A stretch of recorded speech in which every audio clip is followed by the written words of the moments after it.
హరే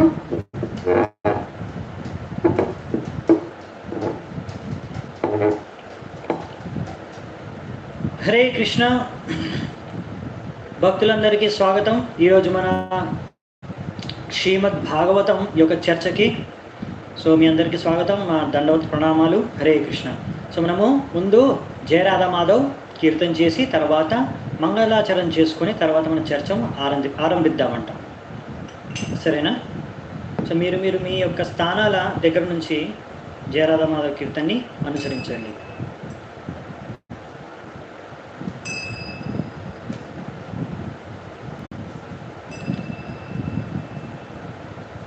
जय राधा माधव कुंज बिहारी गोपीजन वल्लभ गिरिवरधारी। जय राधा माधव कुंज बिहारी गोपीजन वल्लभ गिरिवरधारी। जय राधा माधव कुंज बिहारी गोपीजन वल्लभ गिरिवरधारी। जय राधा माधव कुंज बिहारी गोपीजन वल्लभ गिरिवरधारी। जय राधा माधव कुंज बिहारी गोपीजन वल्लभ गिरिवरधारी। जय राधा माधव कुंज बिहारी गोपीजन वल्लभ गिरिवरधारी।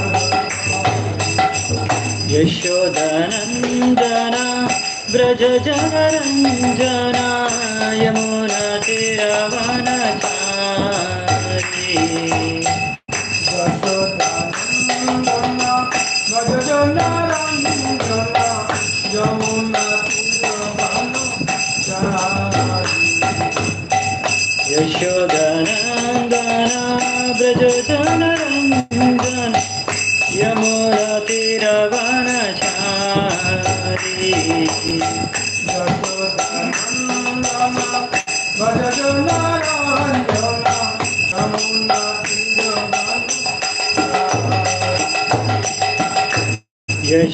यशोदानंदन ब्रज जनरंजन यमुना तीरवनचारी। यशोदनंदन ब्रज जनरंजन यमुना तीरवनचारी। जय राधा माधव कुंज बिहारी गोपीजन वल्लभ गिरिवरधारी।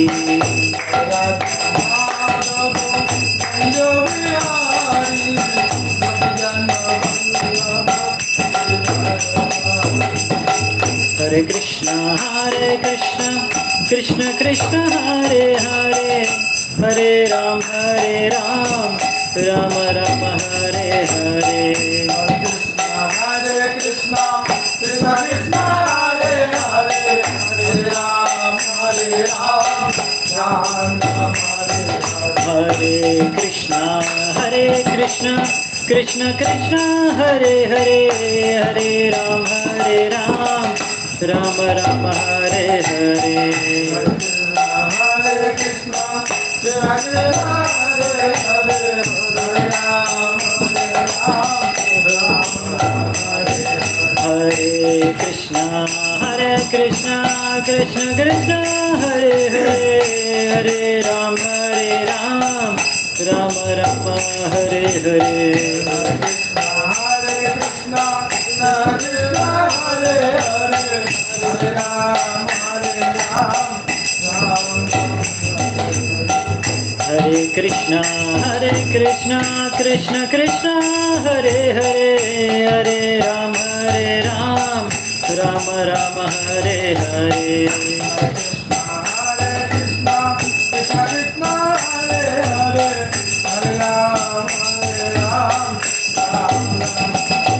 हरे कृष्ण कृष्ण कृष्ण हरे हरे हरे राम राम राम हरे हरे। हरे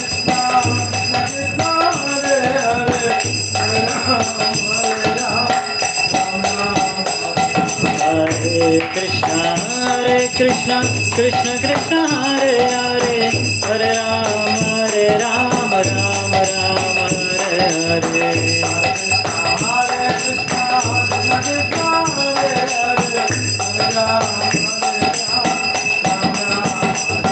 हरे कृष्ण कृष्ण कृष्ण हरे हरे हरे राम राम राम हरे हरे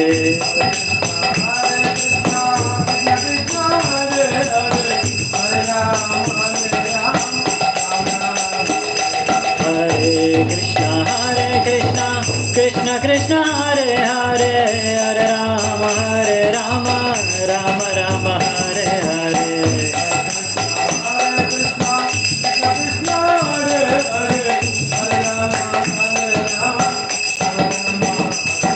हरे कृष्ण कृष्ण कृष्ण हरे हरे हरे राम राम हरे हरे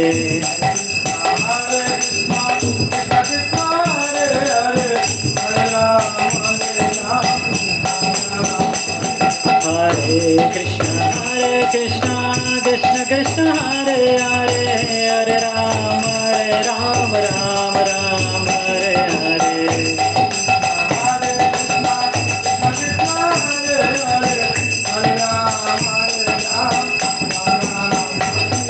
हरे कृष्ण कृष्ण कृष्ण हरे हरे हरे राम राम हरे हरे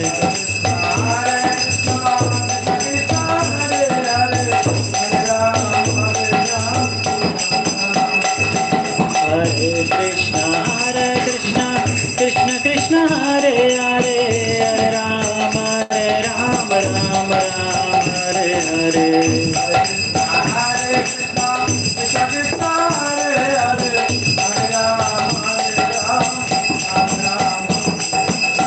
राधा माधव जय राधा माधव जय राधा माधव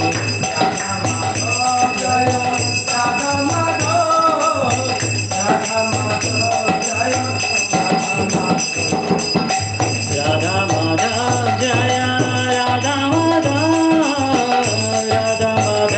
जय राधा माधव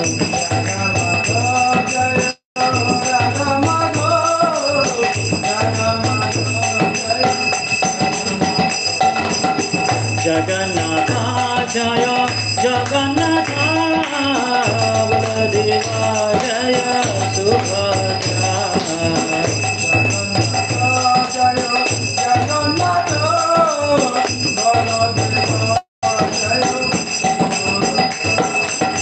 जगन्नाथ जय जगन्नाथ बलदेवा जय सुभद्रा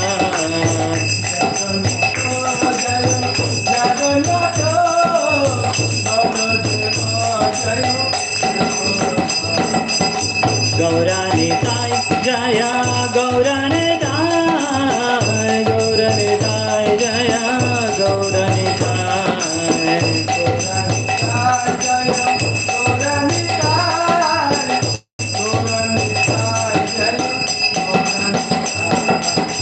गौरानिताय जय गौरानिताय गौरानिताय जय गौरानिताय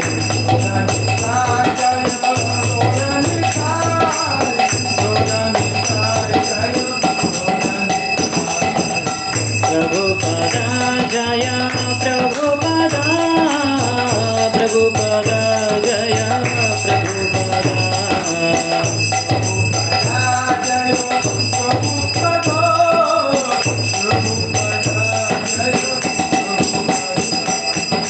गुरुदेवा जय गुरुदेवा गुरुदेवा जय गुरुदेवा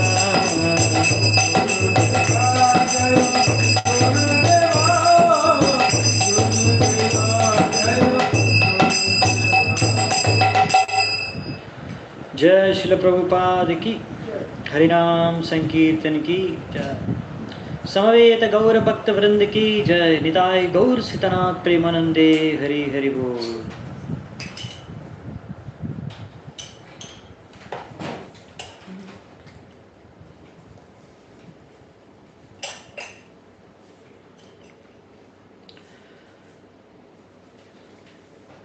हरे कृष्ण।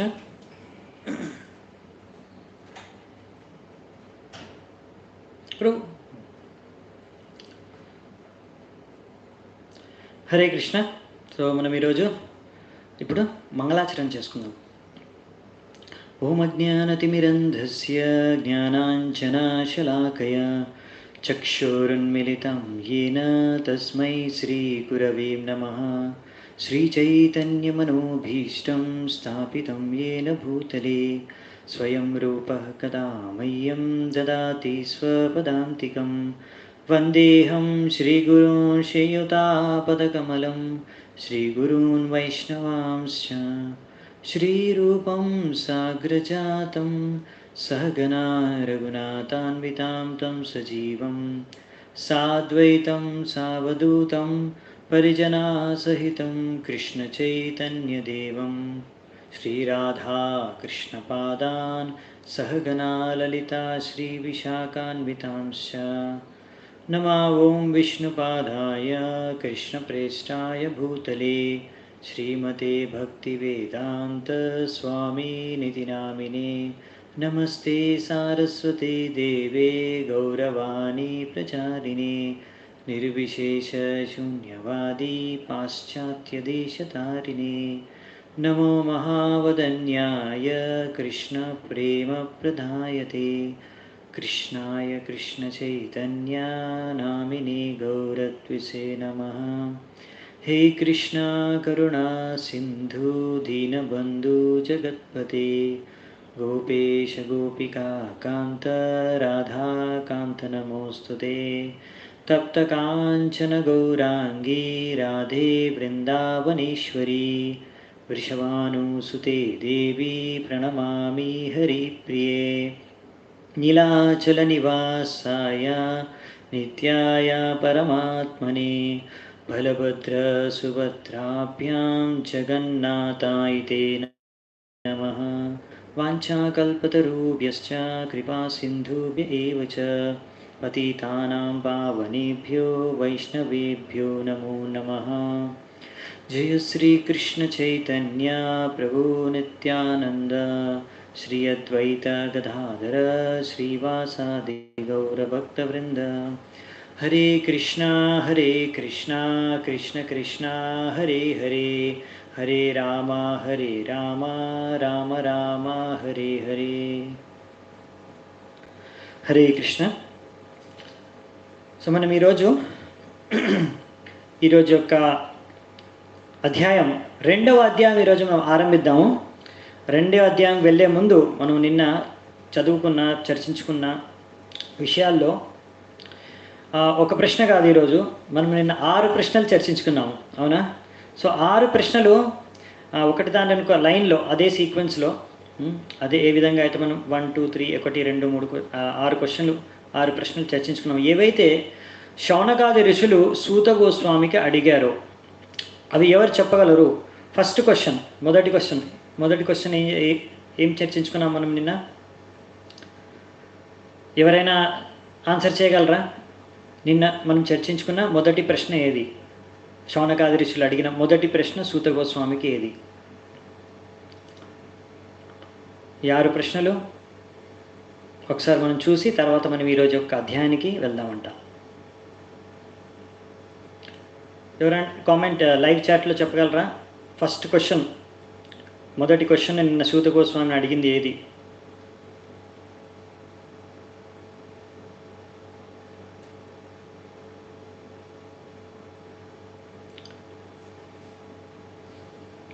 హరే కృష్ణ.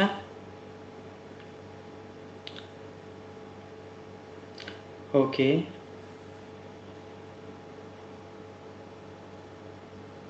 కుసుమ కుమారి మాతాజీ రాశారు, ప్రజలకు ఏది ఉత్తమం? Ultimate benefit for all people. Good. ఏది అన్నిటికన్నా ఉత్తమమైన మంచి ఏది పద్ధతి, మంచి జరిగేది విధానం ఏది అందరి ప్రజల కోసం కోరి ఈ ప్రశ్నను వాళ్ళు అడిగారు. కరెక్ట్. ఇది మొదటి ప్రశ్న. రెండవ ప్రశ్న, సో మీరు రెడీగా ఉండండి, 6 ప్రశ్నలు ఒకటి తర్వాత ఒకటి చూద్దామంట. రెండవ ప్రశ్న ఏది మనము చూసాం నిన్న, ఏదైతే సూత గోస్వామిని శౌనకాది ఋషులు అడిగారు, వేదాల సారం ఏమిటి? కృష్ణ ప్రభా మాతాజీ. ఓకే, యా, వేదాల సారం ఏమిటి? Correct answer. ఎన్నో వేదాలు ఉన్నాయి, ఎన్నో శాస్త్రాలు ఉన్నాయి, అందులో సారం ఏమిటి? మీరు నాకు సారం చెప్పండి. ఎందుకంటే కలియుగ వాసుల్లో అంత సమయము, తెలివి అవన్నీ లేవు వాళ్ళ దగ్గర, అన్ని వేదాలు చదివేంత. కనుక లక్షల శ్లోకాలు ఉంటాయి వేదాల్లో. మనం 700 శ్లోకాలు ఉన్న భగవద్గీత చదవలేకపోతున్నాము. సో అందుకనే మనది కష్టం అనేసి మన కోసం వాళ్ళు సారం ఏంటని అడిగారు. Very good. సో మూడవ ప్రశ్న ఏంటి గుర్తుందా ఎవరికైనా? మూడవ ప్రశ్న ఏది అడిగారు సూత గోస్వామి శౌనకాది ఋషులు? కృష్ణుడు ఎందుకు అవతరించాడు? గుడ్. ఎవరది? కాత్యాయని లక్ష్మీ మాతాజీ. Correct answer. కృష్ణుడు దేవకి వసుదేవులకు జన్మించడానికి గల కారణం ఏమిటి? దేనికి ఆయన ఒక అవతారానికి కారణం ఏమిటి? కరెక్ట్. నాలుగవ ప్రశ్న ఏమడిగారు సూత గోస్వామి శౌనకాది ఋషులు?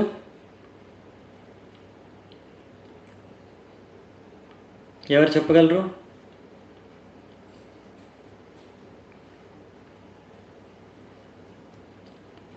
లీలాస్ ఆఫ్ కృష్ణ. కరెక్ట్గా, అంటే యాక్చువల్లీ 4-5 ప్రశ్నలు కొంచెం సేమ్ కనిపిస్తాయి. భగవంతుడి లీలల గురించి. కరెక్ట్. సో భగవంతుడి వివిధ రకాల లీలలు ఉంటాయి. అయితే ఇందులోంచి వాళ్ళు 2 అడుగుతారు. 4వ ప్రశ్న 5వ ప్రశ్న భగవంతుడి లీలలకి సంబంధించే. అయితే 4వ ప్రశ్న వచ్చేసి ముఖ్య రూపంగా భగవంతుడి యొక్క పురుష అవతార లీలల గురించి, మరియు 5వ ప్రశ్న వచ్చేసి భగవంతుడి యొక్క ఎన్నో ఆయన లీలలు ఇక్కడ వచ్చినప్పుడు, ఈ భౌతిక జగతంలో ఆయన అవతరించినప్పుడు ఎన్నో లీలలు మన మానవ కళ్యాణం కోసం, మన మనుషుల్ని ఆ యొక్క ఆధ్యాత్మిక జగతం వైపు ఆకర్షించడానికి చేసే ఎన్నో లీలలు ఉంటాయి. ఆ లీలలు, అందులోనూ కృష్ణుడు మరియు బలరాముడి యొక్క లీలలు ముఖ్య రూపంగా అడిగారన్నమాట. ఇంకా లాస్ట్ ప్రశ్న 6వ ప్రశ్న ఎవరు చెప్తారు? ఇది కూడా చాలా ఇంపార్టెంట్ ప్రశ్న. దీని మీదే మిగతా భాగవతం కంటిన్యూ అవుతుంది, దీనికి వచ్చే ఆన్సర్ మీదే. 6వ ప్రశ్న,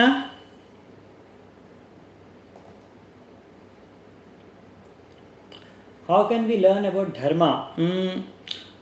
ఎగ్జాక్ట్గా లేదు, అంటే ఇంకొంచెం దగ్గరలో ఉన్నారు మీరు. క్వశ్చన్ ధర్మం ఎవరిని సఫాను అయ్యింది? Okay correct. సారీ, నేను వెళ్ళిపోయింది, కానీ 2 మాతాజీలు అనుకుంటా చెప్పారు, వాళ్ళు కరెక్ట్గానే చెప్పారు. అవును. సో భగవంతుడు తన ధామానికి వెళ్ళిపోయిన తర్వాత మరి ధర్మం ఎవరి శరణాన్ని ఆశ్రయించింది? మనము ఇప్పుడు ధర్మం అంటే ఏమిటి, ఎలా తెలుసుకునేది, ఎక్కడ ఉంది ధర్మం గురించి విషయం అనేది వాళ్ళు అడిగారనమాట.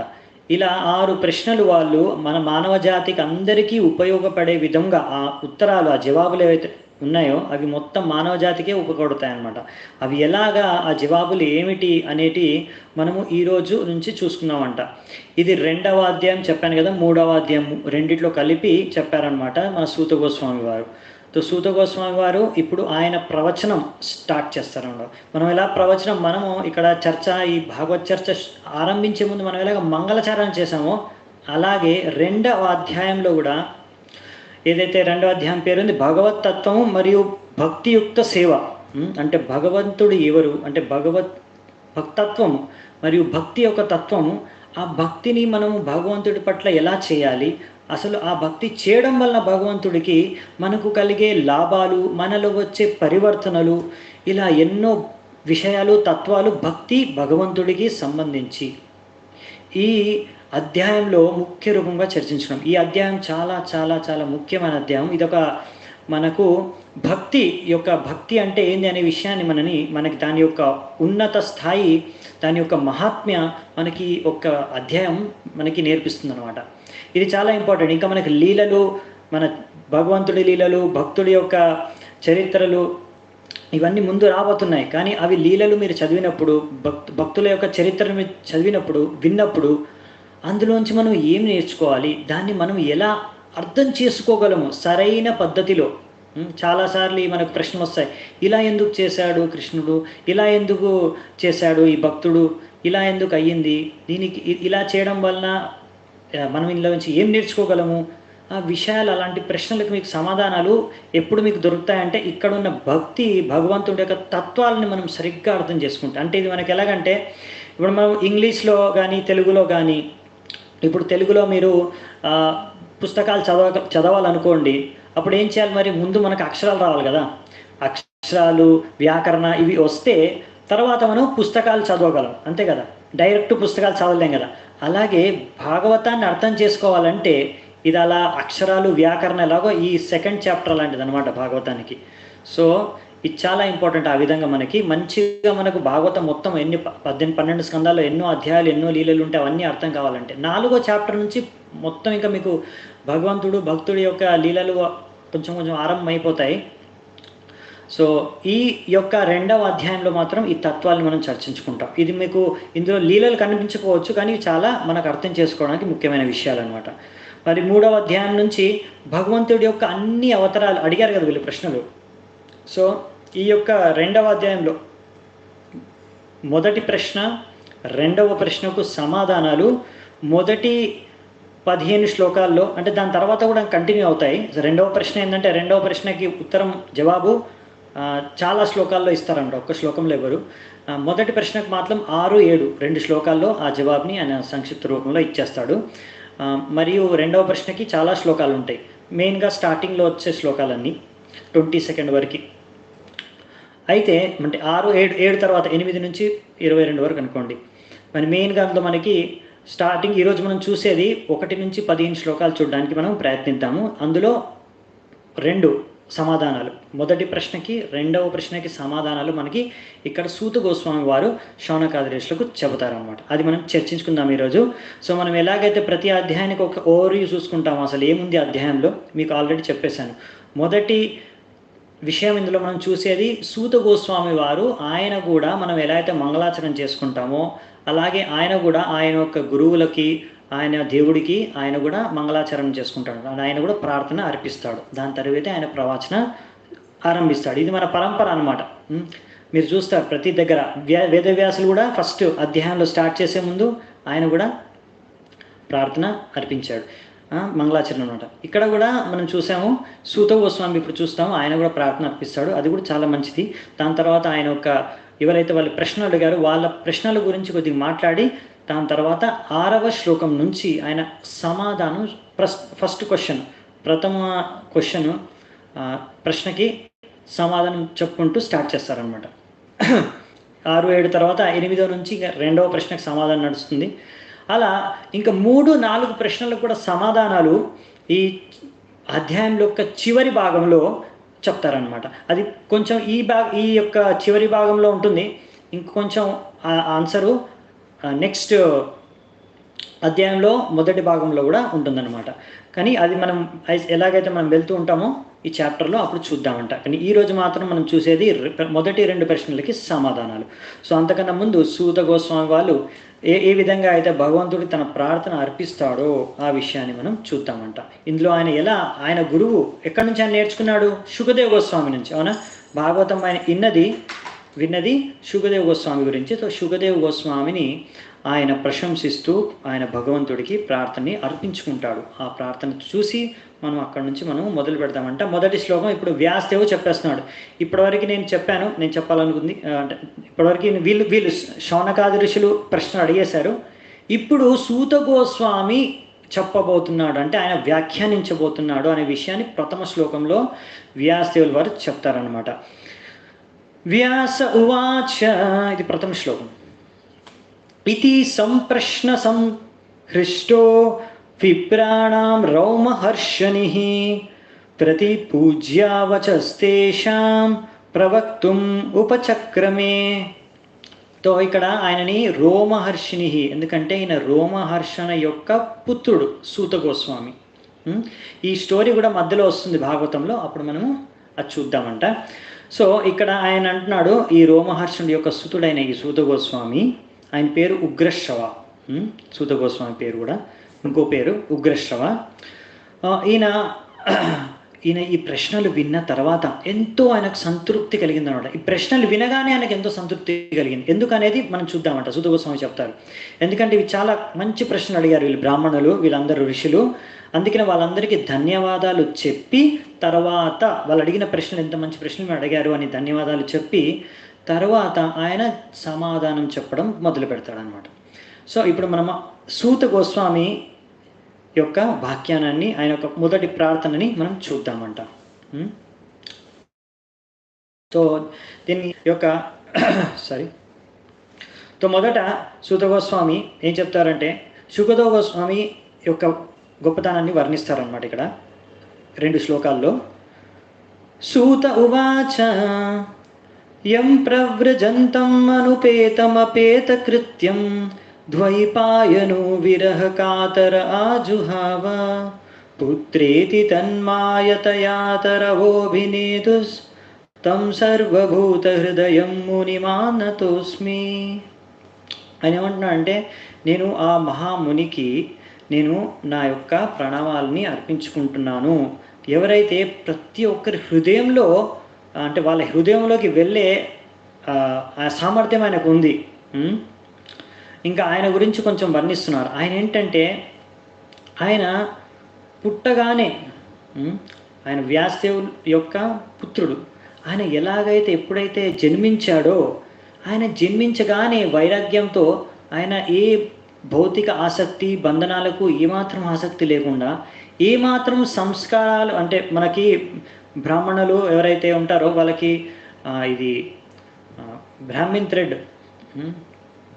బ్రాహ్మణ్ దీక్ష ఇస్తారనమాట. దాని తర్వాత వాళ్ళకి వేద శాస్త్రాలను నేర్పిస్తారనమాట.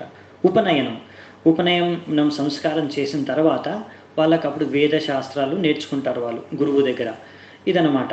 కానీ ఇవన్నీ ఏమీ ఆయన చేసుకోకుండా, అంటే ఈ సంస్కారాలు ఏమీ పాటించలేకుండా ఆయన జన్మించగానే ఇల్లుని త్యాగం చేసేసి వెంటనే ఇంటి నుంచి బయటికి వెళ్ళిపోయాడనమాట. అంటే ఆయన సన్యాసాన్ని పుచ్చుకున్నాడు, ఒక సన్యాసిలాగా, రెనౌన్సేషన్. అయితే వ్యాసదేవుల ఆయన వెనకాల వెళ్ళాడనమాట. ఇదేంటి ఎన్నో ఆయన మీకు తెలుసో లేదో, సుఖదేవ గోస్వామి 16 సంవత్సరాలు ఆయన మాత యొక్క గర్భంలోనే ఉండి, తర్వాత ఎందుకు ఆయన బయటికి రావట్లేదు అనమాట. బయటికి ఆయన జన్మించట్లేదు. వ్యాసదేవులు అన్నాడు, ఏంటి ఈయన జన్మించట్లేదు, ఆయన ఇది దివ్య జన్మ అనమాట. ఇది సుఖదేవ గోస్వామిది. కానీ వీళ్ళ ఒక శుద్ధ భక్తులు భగవంతుడి యొక్క లీలలు అన్నీ విచిత్రంగా దివ్యంగా ఉంటాయన్నమాట. మనలాగా సాధారణమైన జన్మ, సాధారణమైన బతుకు కాదన్నమాట వాళ్ళది. సో అందుకనే వాళ్ళ చరిత్ర చదివితే మనకు అర్థమవుతుంది వాళ్ళు ఎంత గొప్ప వాళ్ళని. వాళ్ళ జన్మతోనే అర్థమైపోతుంది వీళ్ళు విశిష్టమైన మహాన్ పురుషులని. సో ఇక్కడ సుఖదేవ గోస్వామి ఇంకా జన్మించకపోతే అప్పుడు వ్యాసదేవులు వారు శ్రీకృష్ణ భగవాను దగ్గరికి వెళ్ళి వేడుకుంటారు, మా పుత్రుడు ఇంకా గర్భంలోనే ఉన్నాడు, 16 ఏళ్ళు అయిపోయాయి, ఇప్పటివరకు ఆయన జన్మించడం లేదు, ఎందుకో మీరు వచ్చి చెప్పండి. ఆయన మెయిన్ ఏంటంటే, ఆల్రెడీ సుఖదేవ గోస్వామి ఏంటంటే గర్భంలో ఉన్నప్పటి నుంచి ఆయనకు మొత్తం జ్ఞానం, ఆధ్యాత్మిక జ్ఞానం అనేది మొత్తం వచ్చు. ఆయన మహాజ్ఞాని. అంతేకాకుండా ఆయనకు మొత్తం భౌతిక ఆసక్తులు అంటే అసలు లేవు. అందుకే ఆయనకు తెలుసు, నేను బయటికి వస్తే ఈ మోహమాయలో, ఈ ప్రపంచంలో, ఈ సంసారంలో, ఈ యొక్క బంధనాల్లో చిక్కుకొని మళ్ళీ నేను అంటే ఇక్కడ నుంచి మనకు ముక్తి లభిస్తుందో లేదో, ఇంతకన్నా ఇక్కడ అయితే నేను ఎప్పుడూ ఈ జ్ఞానాన్ని, ఆధ్యాత్మిక జ్ఞానాన్ని నేను ఎప్పుడూ స్మరించుకుంటూ ఉన్నాను, బయటకు వచ్చాక నేను ఈ మాయ ప్రపంచంలో మర్చిపోతానేమో అంటే ఒక బెంగతో ఆయన బయటికి జన్మించట్లేదన్నమాట. అప్పుడు కృష్ణుడు వచ్చి అక్కడికి, ఆయనకి సుఖదేవ గోస్వామి గర్భంలో ఉన్నాడు. అప్పుడే కృష్ణుడు చెప్తాడు ఆయనకి, సుఖదేవ గోస్వామి నువ్వు జన్మించు, నేను నీకు ఆశ్వాసాన్ని ఇస్తున్నాను, నువ్వు ఎప్పుడు ఏ మోహమాయ బంధనాలకు బాధ్యుడు కావు, నీకు ఏదైతే నువ్వు జ్ఞానాన్ని ఎప్పుడైతే ఇప్పుడు ఉందో నీకు అంత జ్ఞానం అంతా నీకు గుర్తుంటుంది, నువ్వు ఏ మాత్రం చింతించకుండా, ఈ యొక్క మాయా ప్రపంచం నిన్ను ఏమాత్రం ప్రభావితం చేయలేదు, నిన్ను మోహితం చేయలేదు అని ఆశ్వాసాన్ని ఇస్తారు. నువ్వు ఇప్పుడు జన్మించవచ్చు అని ఆశ్వాసాన్ని ఇచ్చాక కృష్ణుడు ఆయన కన్ఫర్మేషన్ ఇచ్చా, అంటే ఆశ్వాసాన్ని ఇచ్చాక అప్పుడు సుఖదేవ గోస్వామి జన్మిస్తాడు అనమాట. అంత మహాన్ పురుషుడు అనమాట. కృష్ణుడితో వ్యాసదేవ పుత్రుడు కృష్ణుడు ఆయన కృష్ణుడితో కృష్ణుడికి ఆయన ఆశ్వాసన ఉందన్నమాట. సో అలా ఆయన అంత అంటే ఇవి ఇక్కడ చెప్తున్నాడు ఆయన. అలా ఆయన వెంటనే వెళ్ళిపోయాడు. ఎందుకంటే ఆయన ఆ యొక్క వైరాగ్యతను ఆల్రెడీ ఆయన అచీవ్ చేస్తాడనమాట, సాధించేశారు. అయితే ఇక్కడ ప్రభుపాదుల వారు మనకి ఎక్స్ప్లెయిన్ చేస్తారనమాట దీన్ని. అంటే ఈ శ్లోకం ద్వారా ఆయన ఏ మహా గొప్పతనాన్ని ఎలా పొగుడుతున్నాడు సూత గోస్వామి, ఆయన యొక్క గురువు సుఖదేవ్ గోస్వామిది. ఎందుకంటే మామూలుగా నేను చెప్పాను కదా, ఎవరైతే ఒక మనిషి ఉంటారో ఆయన బ్రాహ్మణ్ దీక్ష తీసుకుంటారో, అప్పుడు ఆయన దీక్ష ఎప్పుడైతే తీసుకుంటారో గురువు దగ్గర, ఆయనకి ఉపనయనం బ్రాహ్మణ్ థ్రెడ్ ఇస్తారు, అప్పుడు ఆయనని ద్విజ అంటారు. ద్విజ అంటే ఒకటి రెండోసారి జన్మించాడని. మొదటిసారి వాళ్ళ అమ్మా నాన్న ఆయన కన్నారు, ఇప్పుడు రెండోసారి ఆయన గురువు దగ్గర దీక్ష తీసుకొని రెండో జన్మెత్తాడన్నమాట. అంటే ఇప్పుడు ఆయన ద్విజ అంటారు. అంటే ఇప్పటి నుంచి ఆయన అసలు వేద శాస్త్రాలను చదివి ఆయన జీవితాన్ని ఎవరైతే మనం మనుష్య జీవితాన్ని లక్ష్యాన్ని చేరుకోవాలో అది చేరుకోవడానికి ఆయన అన్ని అంటే నేర్చుకుంటారన్నమాట వేదశాస్త్రాలు. సో ఎప్పుడైతే ఆయన ఇలా వేదశాస్త్రాలు చదవడం ఆరంభించి చదువుతారో, ఇంకా ఇందులో ఎప్పుడు వేదశాస్త్రాల్లో నిపుణుడు అయిపోతాడో, అన్ని వేదశాస్త్రాలు చదివి నిపుణుడు అయిపోతాడో, ఆ నిపుణుడు అయిన తర్వాత, ఎక్స్పర్ట్ అయిపోయిన తర్వాత, అన్ని వేదాలు తెలిసిన తర్వాత ఆయన్ని విప్ర అంటారు. సో బ్రాహ్మణుడి యొక్క పుత్రుడు కానీ, బ్రాహ్మణుడు ఎప్పుడైతే ఫస్ట్ దీక్ష తీసుకుంటారో, దీక్ష తీసుకుని ఉపనయన తర్వాత ఆయన్ని ఏమంటారు, ద్విజ అంటే రెండో జన్మ ఎత్తిందనమాట. దాని తర్వాత ఎప్పుడైతే అన్ని వేదశాస్త్రాలు నేర్చుకుంటారో ఆయన్ని అప్పుడు మనం ఏమని పిలుస్తాము, విప్ర. ఎలాగైతే మనకు డిగ్రీలు ఉంటాయి కదా, ఈయనది బీటెక్, ఈయనది ఎంటెక్, లేకపోతే ఇది బిఎస్సి, ఇది ఎంఎస్సి, అలా చదువులతో. అలాగే ఇది స్టార్ట్ అయినప్పుడు ద్విజ అంటారు, తర్వాత ఆయన మొత్తం నేర్చుకున్న తర్వాత విప్ర అంటారు అనమాట. ఇలాగనమాట స్టేజెస్ ఉంటాయన్నమాట. మనం ఎలా ప్రగతి సాధించాలి జీవితంలో, ఇదంతా వర్ణాశ్రమ ధర్మంలో వస్తుందన్నమాట. ఈ యొక్క లక్ష్యం ఏంటి, వర్ణాశ్రమ ధర్మం యొక్క లక్ష్యం ఏంటో కూడా మనం చూద్దాము. కానీ ఇక్కడ ప్రభుపాదులు ఒక లైన్లో చెప్తారు, ఈ యొక్క లక్ష్యం ఏంటంటే మిమ్మల్ని ఒక మంచి భక్తులుగా తయారు చేయడము అనేది. సో అలా మెల్లగా బ్రాహ్మణ నుంచి వాళ్ళు భగవంతుడి యొక్క తత్వాన్ని అర్థం చేసుకొని భగవంతుడి సేవలో నిమగ్నమై శుద్ధ భక్తితో భగవంతుడు ఎప్పుడైతే భక్తి చేస్తారో అప్పుడు వాళ్ళు వైష్ణవులు అయిపోతారు అనమాట. అందుకనే అన్నిటికన్నా హయ్యెస్ట్ టాప్ స్టేజ్ వచ్చేసి వైష్ణవులు. బ్రాహ్మణ్ కన్నా కూడా ఎక్కువ పై లెవెల్ అనమాట. అది ప్రభుపాదులు వారు చెప్తారు. అంటే ఈయన పుట్టుకతోనే ఆ స్టేజ్లో ఉన్నాడు. అప్పటికే ఆయన ఆధ్యాత్మిక ఉన్నతి ఎంత చెందాడంటే ఆయనకి సంస్కారాలు చేసే అవసరమే లేదు సుఖదేవ గోస్వామికి. ఎందుకంటే ఈ సంస్కారాల ద్వారా ఏవైతే జ్ఞానం ఆర్జించుకోవాలో, వేదశాస్త్రాలు నేర్చుకోవాలో, ఆయన అప్పటికే అన్ని జ్ఞానం అంతా ఆయనకు ఉంది. అన్ని వేదశాస్త్రాలు అప్పటికే ఆయనకు అన్నీ వచ్చనమాట. అందుకనే ఇవన్నీ ఆయన అప్పుడే వైరాగి అంటే అన్ని భౌతిక ఆసక్తుల నుంచి ఆయనకి ఏమాత్రం ముక్తి చెందాడు. జీవన్ముక్త అనమాట. పుట్టుకతోనే ఆయన జన్మించడంతోనే ఆయన ముక్త జీవి. అంటే ఈ భౌతిక ప్రపంచంకి ఆయనకి బంధన లేదనమాట, బంధించలేదు. సో కాబట్టి అలా అనమాట. కనుక మనం ఏంటంటే మన యొక్క లక్ష్యము వర్ణాశ్రమ ధర్మ యొక్క లక్షణము, భాగవత్ ధర్మ ఏంటంటే ఒక మనిషిని పుట్టుకతో మనిషికి ఏమీ తెలియదు. ఒక చిన్న పాప పుడుతుంది, బాబు పుడతాడు. ఆ చిన్న పాపకి బాబుకి మామూలుగా ఏం తెలియదు. తర్వాత మెల్లిమెల్లిగా వాళ్ళ తల్లిదండ్రుల ద్వారా, వాళ్ళ గురువుల ద్వారా, వాళ్ళ మిత్రుల ద్వారా, శ్రేయోభిలాషుల ద్వారా కొద్దిగా నేర్చుకుంటారు. అలా ఎడ్యుకేషన్. ఇప్పుడు మంచి సంస్కారం మనం ఇస్తే చిన్నప్పటి నుంచి పిల్లలకి, అప్పుడు వాళ్ళు మంచిగా ఎదుగుతారనమాట. మనం ఏమాత్రం మంచి సంస్కారాలు ఇవ్వకపోతే వాళ్ళు మనుషుల్లాగా రూపంలో బయట నుంచి మనుషుల్లాగానే 2 చేతులు 2 కాళ్ళు 2 కళ్ళు అన్నీ ఉంటాయి. కానీ వాళ్ళ యొక్క వ్యవహారం, ఎందుకంటే మనం ఏమాత్రం మంచి సంస్కారం ఇవ్వలేదు కాబట్టి వాళ్ళ వ్యవహారం ఎలా ఉంటుందో చెప్పలేమన్నమాట. చాలామంది ఇప్పుడు చూస్తాము, కలియుగంలో చెప్పారు, కలౌ శూద్ర సంభవాత్. అంటే కలియుగంలో శాస్త్రం చెప్తుంది అందరూ పుట్టుకతో శూద్రులే. సంస్కారాత్ భవే ద్విజ. సంస్కారాలు ఇచ్చి అప్పుడు అంటే ఎడ్యుకేషన్, ట్రైనింగ్. సంస్కారం అంటే మన మన మన ఈజీగా అర్థం చేసుకునే ఏంటంటే మనకు ఒక మంచి జ్ఞానాన్ని, విద్యని ప్రసాదించడమే సంస్కారం. ఆచరణే దాన్ని సంస్కారం అంటాం. సో అలా మంచి సంస్కారాలు ఇస్తే అప్పుడు వాళ్ళు ద్విజగా వెళ్తారు. అంటే ద్విజ అంటే అప్పుడు బ్రాహ్మణ దీక్ష ప్రాప్తించగలరు. దాని తర్వాత వాళ్ళు ఇంకా వేదశాస్త్రాలను చదివి విప్ర తర్వాత వైష్ణవులుగా తయారవచ్చు అనమాట. సో ఇది మన యొక్క మెయిన్ ఏంటంటే పద్ధతి. ఒక మనుషుడు ఎలా ఆయన ఒక ప్రగతి చెందాలి ఆయన ఒక జీవన విధానంలో. సో మనం ఒకవేళ ఈ సంస్కారాలు ఈ యొక్క ట్రైనింగ్ ఏమి ఇవ్వకపోతే విద్య, అప్పుడు ఏమవుతుందంటే వాళ్ళు పశువులు రాగా తయారవుతారు అన్నమాట. వాళ్ళు వ్యవహరించే జీవించే విధానం పశువులతో సమానంగా ఉంటుందన్నమాట. మీరు చూడొచ్చు. అలాంటి వాళ్ళు సభ్యత ఉండదు, వాళ్ళకి సంస్కారం ఉండదు. అందుకే వాళ్ళని మిలేచ్ఛ యవన అంటారు. ఎందుకంటే వాళ్ళు వైదిక్ సంస్కారము వర్ణాశ్రమ ధర్మము పాటించరు. కానీ ఇప్పుడు ఏమంటే ఫ్యాషన్ అయిపోయిందనమాట. ఆ పాశ్చాత్య ధర్మాన్ని పాటించడమే వాళ్ళు ఏమనుకుంటారంటే ఇదేదో మేము చాలా ఉన్నతి చెందిన వాళ్ళము అని. కానీ వాళ్ళకి అసలు సంస్కారం సభ్యతే లేదు. అందుకనే మనము జాగ్రత్తగా ఉండాలన్నమాట. మనకున్న వైదిక సంస్కృతి సంస్కారం సభ్యతని మనం నేర్చుకొని పాటించాలన్నమాట. అలా మనం వైష్ణవులుగా తయారవడమే మెయిన్ ఉద్దేశం ఈ భాగవతంది. అలా మనకి ఇక్కడ ప్రభుపాదులు వారు చెప్తున్నారు. అందుకే చైతన్య మహాప్రభు ఎవరైనా వైష్ణవులుగా అవ్వచ్చు. ఎవరైనా సరే పుట్టుకతో ఎవరు నిర్ధారించబడలేరు. భాగవతం భగవద్గీత ప్రకారం మన వైష్ణవ ధర్మం భాగవత ధర్మం శాస్త్రాల ప్రకారం పుట్టుకతో మనం నిర్ధారించలేమైన బ్రాహ్మణుడు ఇతని శూద్రుడు అని ఇలాగా వాళ్ళ యొక్క గుణ మరియు కర్మల ద్వారా. మరియు ప్రతి ఒక్కరికి ఎవరు పుట్టినా ఎలా పుట్టినా ఏ కులంలో పుట్టినా పర్లేదు, కానీ వాళ్ళందరికీ కూడా మనం విద్య ట్రైనింగ్ అభ్యాసం ఇచ్చి వాళ్ళని మనము వైష్ణవులుగా చేయొచ్చు. అది మనకు ఉదాహరణ చైతన్య మహాప్రభు ఎలా హరిదాస్ ఠాకూర్ని ఆయన నామాచార్య చేస్తారనమాట. నామాచార్య హరిదాస్ ఠాకూర్ వారు. హరిదాస్ ఠాకూర్ పుట్టింది ఒక మొహమ్మదియన్ పరివారంలో, కానీ ఆయన్ని నామాచార్య చేశారు. ఎందుకంటే ఆయనకు ఆ గుణ కర్మ లక్షణాలు ఉన్నాయన్నమాట. ఆయన శుద్ధ భక్తిని పాటించి వ్యవహరించాడు, ఆచరించాడు. ప్రతిరోజు ఆయన 192 మాలలు చేసేవారు. 3 లక్షల నామాలు హరినామాలు ఆయన జపించేవారు. అందుకే ఆయనను నామాచార్య, నామానికి హరినామానికి ఆచార్య. ఆయన అంటే ఇప్పుడు ఈ ఒక యుగ ధర్మం ఏంటి? నామ సంకీర్తనం, నామయజ్ఞం, నామజపం. అలాంటి యుగధర్మమైన హరినామానికే ఆయన నామాచార్యగా చేశారు. ఎవరు? శ్రీ చైతన్య మహాప్రభు స్వయం.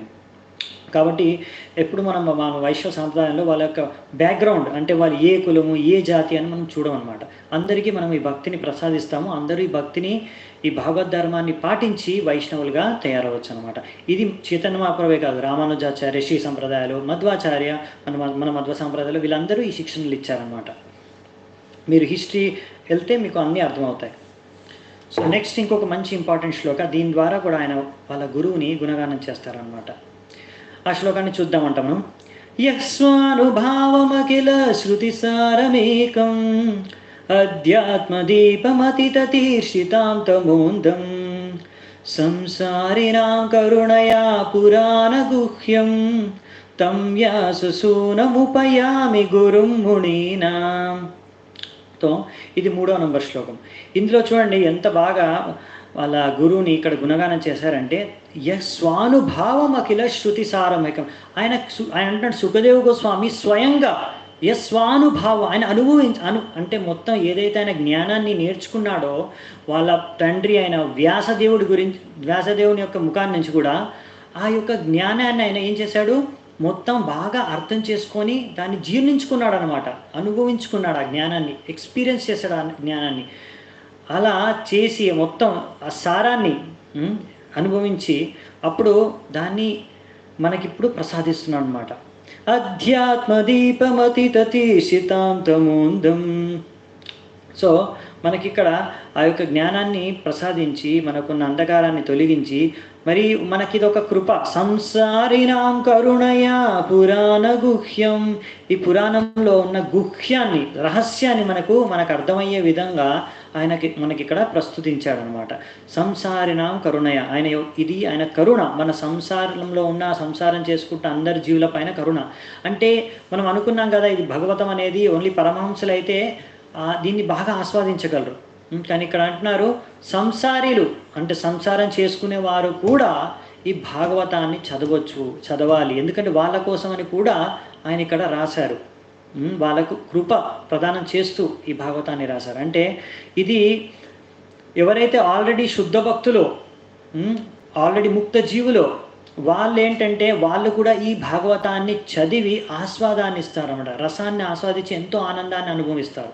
మరి సంసారినాం అంటే మనం సంసారంలో ఇంకా బద్ధజీవులం, మనం అందరం ఎవరైతే ఇంకా శుద్ధ భక్తులం అవ్వలేదో మనము చదివితే ఏమవుతుందంటే మనకు శుద్ధీకరణ అవుతుంది. మన హృదయం శుద్ధీకరణ అయ్యి మనం కూడా ఫ్యూచర్లో మెల్లిమెల్లిగా భవిష్యత్తులో మంచి భక్తులుగా, శుద్ధ భక్తులుగా, వైష్ణవులుగా మనం తయారవుతాము. కనుక ఇది మనకు చాలా ఉపయోగకరము. తం వ్యాస సూనముపయామి గురుం మునీనాం. ఆయన మొత్తం ఆయన వ్యాసదేవుడు, ఆయన తండ్రి అయిన వ్యాసదేవుని నుంచి ఇదంతా జ్ఞానాన్ని స్వీకరించి మనకు ఇక్కడ ఎంతో ఆయన కరుణ మనకి ప్రసాదిస్తున్నాడు. అందరూ సంసారంలో ప్రతికి ఎంతో కష్టాలు పడే వాళ్ళందరికీ ఆయన ఒక కరుణ అన్నమాట. మనకు ప్రసాదించేది ఏంటి? అఖిల శృతి సారమేకం. మొత్తం శృతి అంటే వేదాల, అన్ని వేదాల యొక్క సారాన్ని మనకి ఇక్కడ ఇస్తున్నాడు అనమాట. సో ఇక్కడ ప్రభుపాదుల వారు అందుకే చెప్తారనమాట, మనకు ఇది మనం అర్థం చేసుకోవాల్సింది ఏంటంటే ఇది మనందరికీ అవసరం. ఇదేదో శుద్ధ భక్తులు, సన్యాసులు, ఎవరైతే ఆల్రెడీ భక్తులు, ముక్త జీవులు వాళ్ళే చదువుకోవాల్సిన గ్రంథం కాదు. వాళ్ళు చదువుకుంటారు, ఎందుకంటే వాళ్ళు దాన్ని చదివి వాళ్ళ ఆనందాన్ని ఆస్వాదిస్తారు. మనకు అంత ఆనందం కలగకపోవచ్చు, కానీ మనము కూడా ఇది చదవాలి. మనకి ఇది ఒక ఔషధం లాంటిది. ఎలాగైతే హరినామం కూడా అంతే. ఒక ఉదాహరణ చెప్తాను, మా ప్రభుపాదుల వారు చాలాసార్లు ఉదాహరణ చెప్తారు. ఎవరికైతే జాండీస్ ఉంటుందో, జాండీస్ అంటే అది మన పచ్చకామర్లు అంటాం అనుకుంటా. అప్పుడు అన్నీ మన కళ్ళు అంత ఎల్లో అయిపోతాయి అనమాట, పచ్చగా. అలా సో జాండీస్ ఎవరైతే ఈ రోగం ఉంటుందో, జాండీస్ అనే పేషెంట్, ఆ జాండీస్ అనే పేషెంట్కి ఏదైనా తీపి వస్తువు ఇస్తే ఆయనకి చేదుగా అనిపిస్తుంది అనమాట. ఎందుకంటే ఆయన ఫీవర్ ఉంది కదా, ఆ జ్వరం ఉంది శరీరంలో. కాబట్టి ఆయన ఆ తీయటి పదార్థాన్ని ఇచ్చిన మీరు దాన్ని ఆయన ఆస్వాదించలేడు, ఆ తీపితనాన్ని. కానీ ఆయనకు విరుగుడు ఏంటి? ఆ జాండీస్ రోగాన్ని నుంచి ఆయనకి ముక్తి చెందాలంటే, అది నయం కావాలంటే ఆయన ఏం చేయాలి? చెరుకు రసాన్ని తాగాలన్నమాట. మరి అప్పుడు ఆయన చెరుకు రసాన్ని తాగితే ఆయనకి చేదుగా ఉంటుంది. మరి తాగాల వద్దా? తాగాలి. ఎందుకు? ఆ చెరుకు రసం తాగితేనే ఆయన రోగం నయం అవుతుంది, ఆ జాండీస్ అనేది వెళ్ళిపోతుంది. మరి జాండీస్ వెళ్ళిపోయిన తర్వాత మరి చెరుకు రసం తాగుతాడా? తాగుడు ఆయన. జాండీస్ వెళ్ళిపోయిన తర్వాత చెరుకు రసం ఎందుకు తాగుతాడు? అప్పుడు ఆ రసాన్ని ఆస్వాదించడం కోసం తాగుతాడు. అప్పుడు అది ఔషధంలా కాకుండా ఆ యొక్క ఆనందాన్ని, ఆ తీపి రుచిని ఆస్వాదించడానికి ఆ చెరుకు రసం ఆయన తాగుతాడు అనమాట. కనుక అలాగే ఈ భాగవతం కూడా ఇప్పుడు మనకు ఒక రోగం ఉందన్నమాట. ఆ రోగం పేరేంటంటే భవరోగం అంటారు మన శాస్త్రాల్లో. భవరోగం అంటే ఏంటి? భౌతిక జగత్తు మీద ఉన్న మన ఆసక్తి, ఇంకా బంధనాలు, ఇంకా ఎన్నో భౌతిక ఇచ్చలు, ఇవన్నీ ఏంటంటే భవరోగం యొక్క లక్షణాలు అన్నమాట. సో అందుకని మనము మొత్తం ఇందులో భాగవతంలో వచ్చే ప్రతి శ్లోకము, ప్రతి ఒక్క విషయం ఎంతైతే ఒక శుద్ధ భక్తుడు ఆస్వాదించగలుగుతాడో అంత మనం ఆస్వాదించలేకపోవచ్చు. కానీ మనము కూడా కొంచెం భక్తి అనేది ఆరంభించాము, మనకు కూడా కొంచెం శ్రద్ధ అనేది ఉంది, మనము కూడా మన భక్తి చేస్తున్నాం కాబట్టి కొంచెం మనం కూడా శుద్ధి చెందుతూ ఉన్నాం ప్రతిరోజు కొద్దిగా. కనుక మనం కూడా ఎలాగైతే భక్తిలో ఉన్నది చెందుతూ ఉంటామో మనం కూడా కొద్దిగా ఈ భాగవతాన్ని ఆస్వాదిస్తాం, మనము ఈ ఆనందాన్ని పొందగలము. అది మీరే చూసుకోవచ్చు అన్నమాట. ఇదొక మనకు ఒక పరీక్ష అనమాట. మనం ఎంత భాగవతాన్ని మనకి ఎంత బాగా అనిపిస్తుందో చదివితే, ఎంత రుచికరంగా అనిపిస్తుందో, అంటే మనం అంత శుద్ధ భక్తులుగా తయారవుతున్నామో అని. ఇదొక మనకే టెస్ట్ అనమాట. మనకి ఎవరో చెప్పాల్సిన అవసరం లేదు. మన భక్తి మార్గమే అలా ఉంటుందన్నమాట. ఇది అలా కాదు, ఈ మెడిసిన్ అలా కాదు. మామూలుగా డాక్టర్ మనకు ఒక ఔషధం ఇస్తారు, అది మీ రోగం ఠీక్ అయిపోయినాక, అంటే రోగం నయం అయిపోయినాక, తగ్గిపోయాక ఇంక మీరు మళ్ళీ ఆ ఔషధాన్ని తీసుకునే అవసరం లేదు. అవునా? తీసుకుంటారా? తీసుకోరు. కానీ ఇది స్పెషల్ ఔషధం అనమాట. మనం ఈ ఔషధాన్ని ఇప్పుడు తీసుకుంటాము, ఎప్పుడైతే మన యొక్క ఈ రోగం వెళ్ళిపోతుందో, భవరోగం అనేది పూర్తిగా మాయమైపోతుందో, అప్పుడు దీనిని మనము ఆస్వాదిస్తాం అనమాట. అప్పుడు మనకి ఎవరు చెప్పనవసరం లేదు, మీరు క్లాస్కి రండి, చాలా బాగుంటుంది, ఇది మీకు చాలా ఉపయోగకరం, జీవనానికి చాలా ఇంపార్టెంట్, ఇవన్నీ ఎవరు మనకు చెప్పనవసరం లేదు. అప్పుడు మనం ఇది స్వతహాగా భాగవతాన్ని చదువుతాం అన్నమాట. అలాగే హరినామం మనం చేసే అన్ని ఆధ్యాత్మిక భక్తి యొక్క కార్యాలు మనకి ఇప్పుడు అంత ఆనందాన్ని ఇవ్వకపోవచ్చు, కొద్దిగా ఆనందం అనేది ఇస్తుంది. అందుకే మనం కంటిన్యూ చేయగలుగుతాం అనమాట. భగవంతుడు మనకు కొంత ఆనందాన్ని మనకు ఆస్వాదించే ఒక ఆ మాత్రం కొద్దిగా టేస్ట్ అనేది ఇస్తారనమాట. కానీ మనకి ఇప్పుడు మనకు అనిపించే మనం కలిగే ఆనందం చాలా తక్కువ. మనం ఎంత శుద్ధత పెరుగుతుందో మన యొక్క ఆత్మలో, శరీరంలో, మనస్సులో, హృదయంలో, అప్పుడు ఇంకా ఎక్కువ ఆనందాన్ని అనుభవిస్తాం. అందుకే ఈ భక్తి పదాన్ని అంటారు ఆనందాంబుది వర్ధనం. అంటే ఆనందాంబుది వర్ధనం అంటే ఆనందం పెరుగుతూ పోతుందంట. అంటే మీరు ఈరోజు ఎంతైతే ఆనందాన్ని మీరు అనుభవిస్తున్నారో భాగవతం చదువుతూ కానీ, హరినామం చేస్తూ కానీ, సంకీర్తనలో పాల్గొని కానీ, రేపు అంటే మీరు ఎల్లుండి ఇంకా ఎప్పుడైతే మీరు భక్తిలో ఎలాగైతే ఉన్నతి చెందుతూ ఉంటారో ఆ ఆనందం కూడా పెరుగుతూ ఉంటుందంట. మరి శుద్ధ భక్తులు అయిన తర్వాత ఆనందం ఇంకా అంతేనా? కాదు, అక్కడ కూడా ఆనందం పెరుగుతుందంట. అంటే ఇంకా ఆనందం పెరుగుతూనే ఉంటుందన్నమాట. ఈ పదం ఏదంటే సుసుఖం కర్తుం అవ్వయం, భగవద్గీతలో కృష్ణుడు అంటాడు. అంటే ఇది ఎంతో ఆనందదాయకమైన పదం అనమాట. ఇందులో మీకు అంత కష్టం ఉండదు. అంటే కానీ మీకు ఇచ్చ అనేది ఉండాలి. నేను ఈ భక్తి చేస్తాను, నేను నా యొక్క హృదయంలో ఉన్న అన్ని అనర్థాలని పరిశుభ్రం చేసుకోవాలి, నేను ఈ మానవ జీవితం యొక్క లక్ష్యాన్ని నేను సాధించాలి అనే మనకు పట్టుదల, ఒక ఆలోచన, ఒక ఇచ్చ అనేది మనకు ఉండాలన్నమాట. అప్పుడు మనం దీన్ని సరిగ్గా ప్రామాణిక పరంపరలు నేర్చుకుంటే ఆ ఆనందాన్ని మనము భవిష్యత్తులో ఇంకా ఎక్కువగా ఆస్వాదించగలము. ఇప్పుడు ఆయన భగవంతుడికి ప్రణామాల్ని అర్పిస్తున్నాడు. అది 4వ శ్లోకం. ఇది చాలాసార్లు మీరు వినుంటారు. భాగవతం చదివే ముందు కూడా మనం ఈ శ్లోకాన్ని చాలాసార్లు శ్రవణం చేస్తుంటాము, పారాయణం చేస్తుంటాము. ఇది చాలా ముఖ్యమైన శ్లోకము. ఇంకో విషయం చెప్పడం మర్చిపోయాను. ఈ అధ్యాయంలో చాలా చాలా చాలా చాలా చాలా చాలా ఎన్నిసార్లు చాలా చెప్పినా తక్కువే, అంత ఇంపార్టెంట్ ముఖ్యమైన శ్లోకాలు ఉన్నాయి మన భక్తికి సంబంధించినవి. 1, 2 కాదండి, 15, 20 కన్నా ఎక్కువనే ఉన్నాయి. సగం శ్లోకాలు చెప్పాలంటే ఇంపార్టెంట్. ఇప్పుడు నేను చదివిన 3వ నంబర్ శ్లోకం చాలా ఇంపార్టెంట్ శ్లోకం. ఎందుకంటే అక్కడ సుఖదేవ గోస్వామి యొక్క కరుణని, ఆయన యొక్క గొప్పతనాన్ని ఒక్క శ్లోకంలో వర్ణిస్తారు. అలాగే ఇక్కడ కూడా భగవంతుడికి ప్రార్థన చేస్తున్నారు అన్నమాట. చాలా ఫేమస్ శ్లోకం, మీ అందరికి తెలిసే ఉంటుంది. ఒకవేళ తెలిస్తే నాతో పాటు మీరు కూడా పారాయణం చేయవచ్చు. నారాయణం నమస్కృత్యం నరం చైవ నరోత్తమం దేవీం సరస్వతీం వ్యాసం తతో జయం ముదీరయేత్. ఎన్నోసార్లు మనం భాగవతం ముందు ఈ శ్లోకాన్ని చదివాం కదా, పాడాం కదా, అదనమాట. దీని యొక్క అర్థాన్ని చూద్దామంట మనం. సో ఈ భాగవత పారాయణాన్ని ఆరంభించే ముందు అందుకనే సూత గోస్వామి కూడా ఇదే శ్లోకాన్ని పాడారంట. అందుకే మనం కూడా అప్పుడప్పుడు చాలాసార్లు భాగవతం ముందు ఈ పారాయణ మొదలుపెట్టే ముందు ఈ శ్లోకాన్ని మనము పాడతాం అన్నమాట. సో ఇక్కడ ఏం చెప్తున్నారంటే నారాయణం నమస్కృత్యం, భగవంతుడు నారాయణుడికి ఆయన నమస్కారాన్ని అర్పిస్తున్నాడు. అంతేకాకుండా నరం చేయువ నరోత్తమం, ఈయనవరు నరనారాయణ ఋషి. భగవంతుడు నరనారాయణ ఋషి రూపంలో ఒక అవతారం ఎత్తాడు అనమాట. ఆ యొక్క మొత్తం లీల యొక్క అవతారం యొక్క డీటెయిల్స్ అంటే వివరణలన్నీ మన భాగవతంలో ఉన్నాయి. ముందొచ్చే అధ్యాయాల్లో మనం చూస్తామంట. ఇంకొవరికి ఆయన తన ప్రణామాల్ని, నమస్కారాన్ని అర్పిస్తున్నాడు.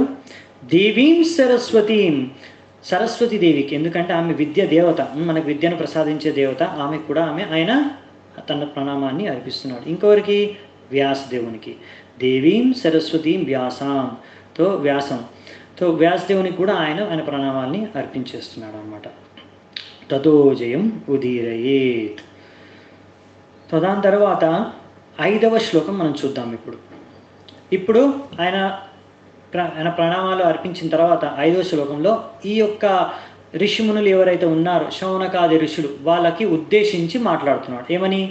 మునయః సాధు పృష్టోహం భవద్భిర్లోకమంగళం యత్కృతః కృష్ణ సంప్రశ్నో ఏనాత్మాసు ప్రసీదతి.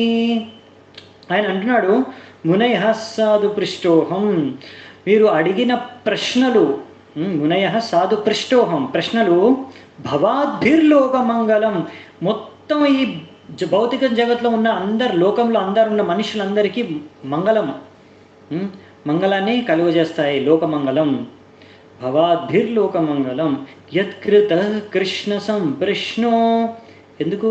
మీరు కృష్ణుడికి సంబంధించిన ప్రశ్నలను అడిగారు, అందుకే. ఏనాత్మా సుప్రసీదతి, అందుకనే. ఎందుకంటే ఈ కృష్ణుడికి సంబంధించిన విషయాలని మనం ఎప్పుడైతే అర్థం చేసుకుంటామో, తెలుసుకుంటామో, వింటామో, శ్రవణం చేస్తామో, అది మన ఆత్మకి ఎంతో సంతృప్తిని, సంతుష్టిని ప్రసాదిస్తుంది. ఏనాత్మ సుప్రసీదతి, ఇలా సూత గోస్వామి వారు చెప్తున్నారు. అందుకే ఆయనకు ఎంతో నచ్చిందనమాట వీళ్ళ ప్రశ్నలు. ప్రభుపాదులు గారు అన్నారు, అదేంటి ఇందులో కృష్ణుడి గురించి మనం చర్చించుకుంటే మన ఆత్మ ఎందుకు సంతుష్టిస్తుంది? శ్రీకృష్ణుడిని విషయాలు తెలుసుకోవడం, ఆయన విషయాలు చర్చించుకునే వల్ల మనకు ఎలా సంతృప్తి చెందుతుంది? దీనికి ఒక తత్వం, దీనిలో ఉన్న లాజిక్, సైన్స్, శాస్త్రం ఏంటి, ఎలా అవుతుంది అంటే దానికి ప్రభుపాదుల వారు ఇక్కడ చెప్తారనమాట మనకి. సారీ,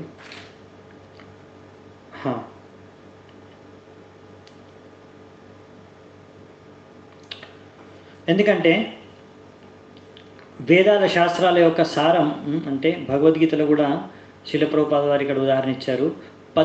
15వ అధ్యాయంలో 15వ నంబర్ శ్లోకంలో కృష్ణుడు ఏం చెప్తాడు? వేదైశ్చ సర్వ్యం అహమేవ వేద్యో వేదాంత కృద్వేద విధియేవ చాహం. సో వేదైశ్చ సర్వం అహమేవ వేద్యో, అన్ని వేదాల నుంచి మీరు అర్థం చేసుకోవాల్సింది నన్ను. అవునా? అది సారం. అన్ని వేదాలు చదివిన తర్వాత ఎవరిని మనం అర్థం చేసుకోవాలి? ఏం అర్థం చేసుకోవాలి మనం? కృష్ణుణ్ణే. అదే సారం. వేదాంత కృత్ వేద విధియేవ చాహం. నేనే కదా వేదాలు రచించింది, నాకన్నా ఇంకోరు చెప్పగలుగుతారు మీకు వేదాలు ఎందుకు, వేదాల యొక్క సారం ఏంటి, అంతే కదా. ఎవరైతే వేదాలని ఇచ్చారో, బ్రహ్మదేవుడికి ఇచ్చింది తేనే బ్రహ్మ హృదయాధికరి. మొదటి శ్లోకంలో చూసాం కదా, మొత్తం వేద జ్ఞానాన్ని కృష్ణుడు బ్రహ్మదేవుడికి ఆయన హృదయంలో ప్రకాశించాడు అనమాట. సో కృష్ణుడు స్వయంగా చెప్తున్నాడు. అందుకనే మనం కృష్ణుడి గురించి ఎప్పుడైతే తెలుసుకుంటామో మన యొక్క జీవిత లక్ష్యం అదే అనమాట. జన్మ కర్మచ మే దివ్యం, నిన్న కూడా చర్చించుకున్నాం కదా. ఇది ఇంకొకటి కూడా ఎగ్జాంపుల్ మనము ముందు చర్చించుకున్నాం. మన ఎలాగైతే నిన్ననో మొన్ననో చర్చించుకున్నాం, మన చెట్టుని దాని మూలాన్ని మనం విష్ణువు కృష్ణుడితోని పోల్చుకున్నాం. మిగతా ఆకులు పువ్వులన్నీ మిగతా అన్ని ప్రాణులు జీవులతోని, మరి మనం నీరుని మనం మూలంలో వేస్తే ఎలా అందరికీ సంతృప్తి చెందుతుందో అనమాట. అందుకే కృష్ణుడి గురించి మనం ఎలా తెలుసుకొని దాని యొక్క కృష్ణుడి యొక్క శిక్షలు మనం ఆచరిస్తే, పాటిస్తే, శ్రవణం చేస్తే దాని ద్వారా మన హృదయం శుద్ధం అవుతుంది, మరి మొత్తం లోకానికే కళ్యాణం జరుగుతుంది అనమాట. అది మనం ఇంకా బాగా అర్థం చేసుకుంటాం ఈ చాప్టర్లో ఇంకొంచెం ముందుకెళ్తే. ఇంకోటి ఇదే కాకుండా అంటే ప్రభుపాదులు గారు ఏమంటున్నారంటే, ఈ శ్రీమద్ భాగవతం ఎప్పుడైతే మీరు ఇక్కడ నేర్చుకునేటివన్నీ దీని ద్వారా మీకు సమాజంలో ఉండే అన్ని రకాల సమస్యలకి, ఆ రాజకీయ సమస్య కానీ, సామాజిక సమస్య కానీ, లేకపోతే ఏ రకమైన ధార్మిక సమస్య అయినా కానీ అన్నిటికీ పరిష్కారం అనేది మీకు భాగవతంలో లభిస్తుంది.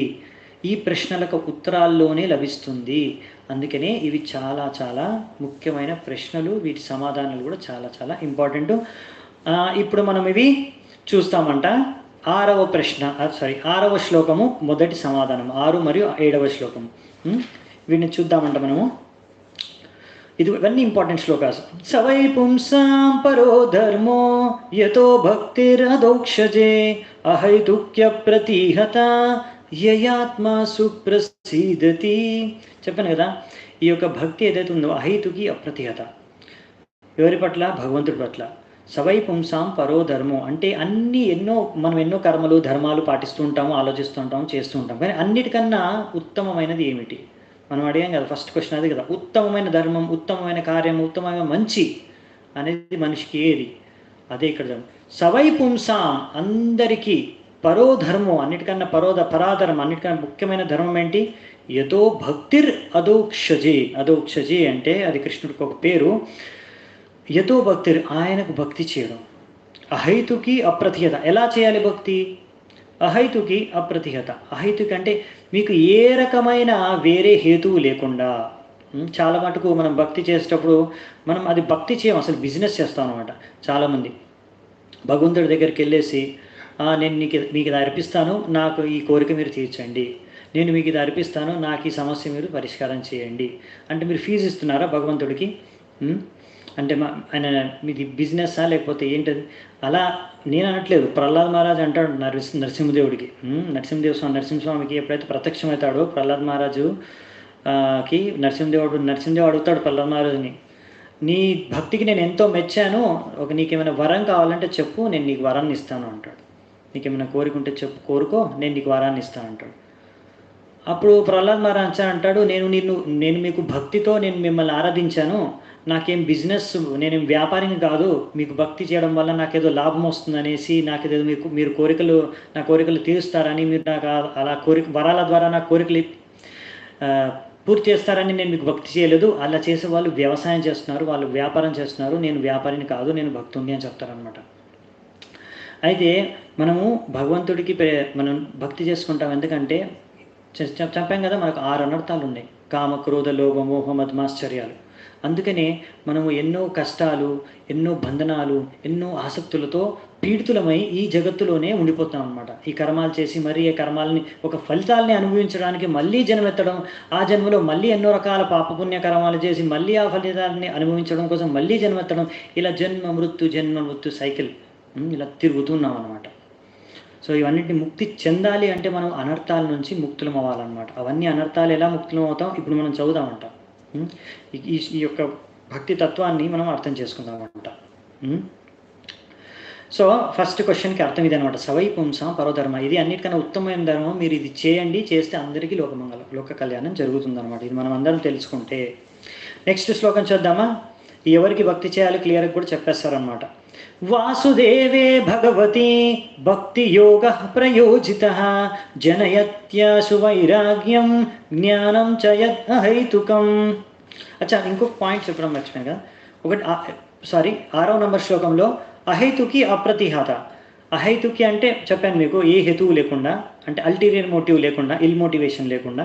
ఇంకోటి అప్రతిహత అంటే కంటిన్యూగా చేయాలి భక్తి. అలా కాకుండా ఓ గంట సేపు చేసేసి మిగతా 24 గంటలు గంట సేపు భక్తి చేసి 23 గంటలు ఇంకా వేరే అన్నీ అంటే భక్తికి సంబంధించినవి కాకుండా చేయకూడదని. అందుకే ఈ భాగవతం అనేది భక్తులకు అంటే శుద్ధ భక్తిని ప్రచారం చేస్తుంది అనమాట. మీరు అన్ని రకాలు చేసుకోండి, అన్ని రకాల పనులు చేసుకోండి, మీరు ఏం కావాలంటే చేసుకోండి, ఏదో డైలీ ఇంత భక్తి చేసేయడం సరిపోద్దు, మీరు వెళ్ళిపోతారు భగవద్ధాం కానీ చెప్పదు ఇక్కడ. అందుకనే ఇది పరోధర్మం అనమాట. ఇంకా మనం డీటెయిల్గా అర్థం చేసుకుందాం. మీకు వచ్చే ప్రశ్నలు కూడా ఏమైనా ఉంటే మీరు ఆ ప్రశ్నలని నాకు ఇక్కడ లైవ్ చాట్లో వదిలేయండి. ఇప్పుడైతే నేను క్లాస్ మధ్యలో వాటిని తీసుకోలేను, చూడడం కూడా నాకు కష్టము.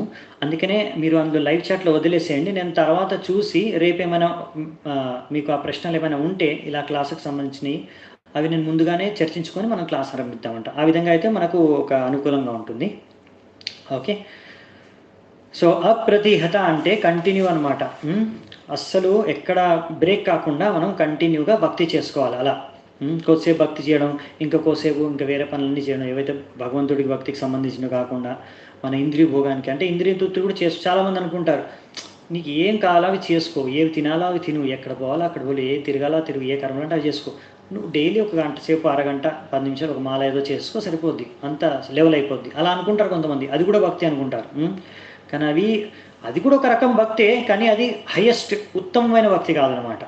మనకి ఇక్కడ భాగవతంలో ఎక్కడ కాంప్రమైజ్ అవ్వరు. భాగవతం అంటే ఓన్లీ హయ్యెస్ట్ లెవెల్ డిస్కషన్ ఉంటుందన్నమాట. అందుకే మనం ఇక్కడ చూస్తాము. కానీ భయపడాల్సిన అవసరం లేదు. ఇది దీనివల్ల ఏం కాదు. ఏమవుతుంది? మీ ఆత్మకి యయాత్మ సుప్రసీదతి, మీ ఆత్మ ఎంతో సంతృప్తిని అనుభవిస్తుంది. కాబట్టి మనకు భయపడాల్సిన అవసరం లేదు. చాలాసార్లు భయం, ఇవన్నీ వదులుకుంటే, ఇవన్నీ ఆశలు, ఆసక్తులు, భౌతిక ఏవైతే ఇచ్చలు ఉన్నాయో ఇవన్నీ మనకి లేకపోతే మనం ఎలా ఆనందాన్ని అనుభవిస్తాం? అదే మన భాగవత ధర్మం చెప్పేది.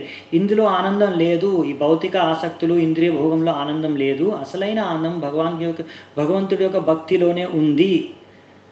అదే మనకి ఇక్కడ అర్థం చేయడానికి మన సూత గోస్వామి వర్ణిస్తున్నాడు అనమాట.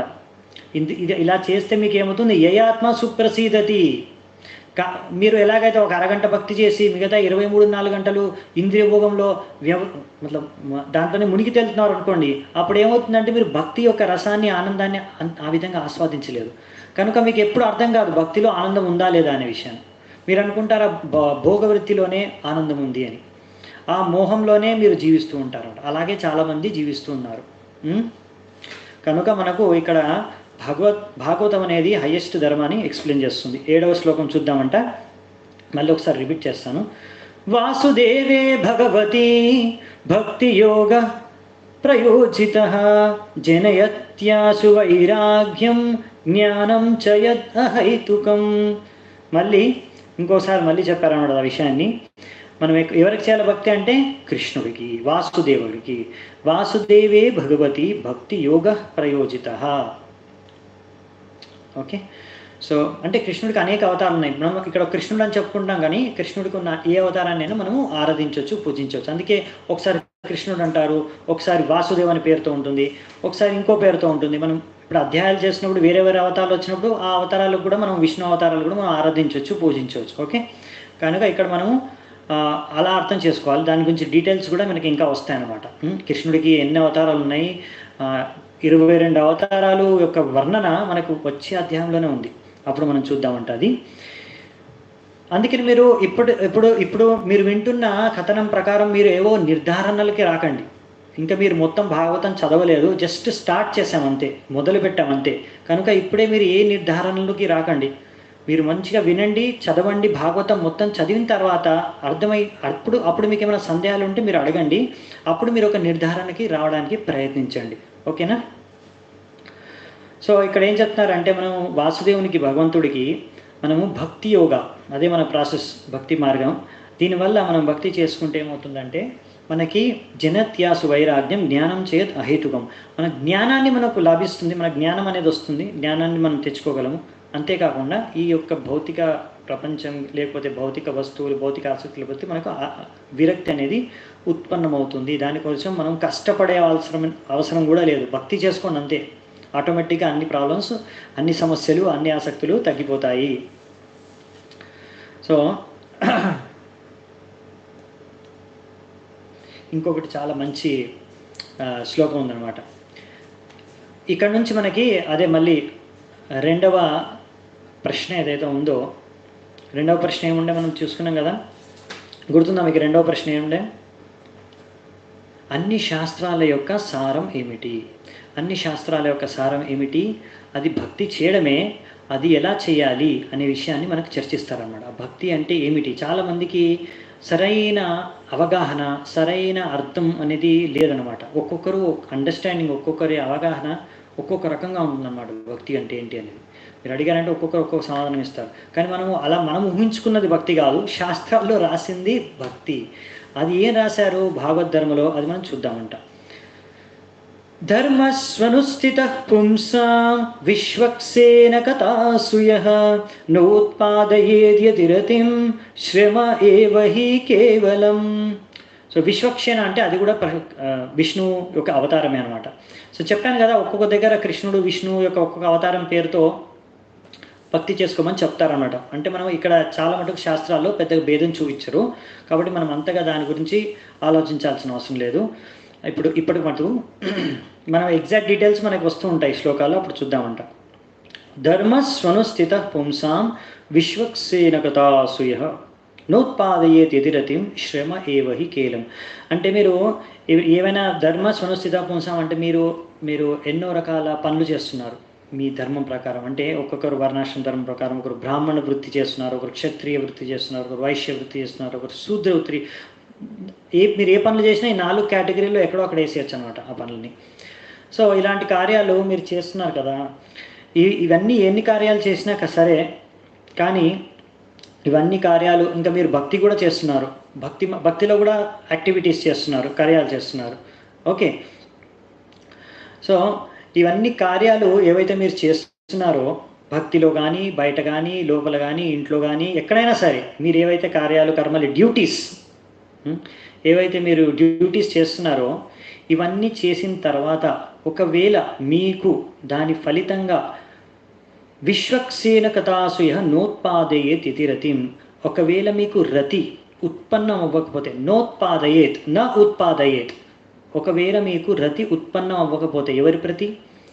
విశ్వక్సేన కథాసూయ, విశ్వక్సేన యొక్క కథ వినడానికి, అంటే భగవంతుడి యొక్క కథని మనకు వినడానికి ఒకవేళ మనకి రుచి, ఆసక్తి పొందటం లేదు, మనము ఎన్నో పనులు, ఎన్నో కార్యాలు, ఎన్నో కర్మలు చేస్తున్నాం, అప్పుడు మనం చేసే ఆ పనులన్నీ శ్రమ ఏవ హి కేవలం, అవి ఒక శ్రమ మాత్రమే. అంటే గాడిద కష్టం అనమాట మన భాషలో.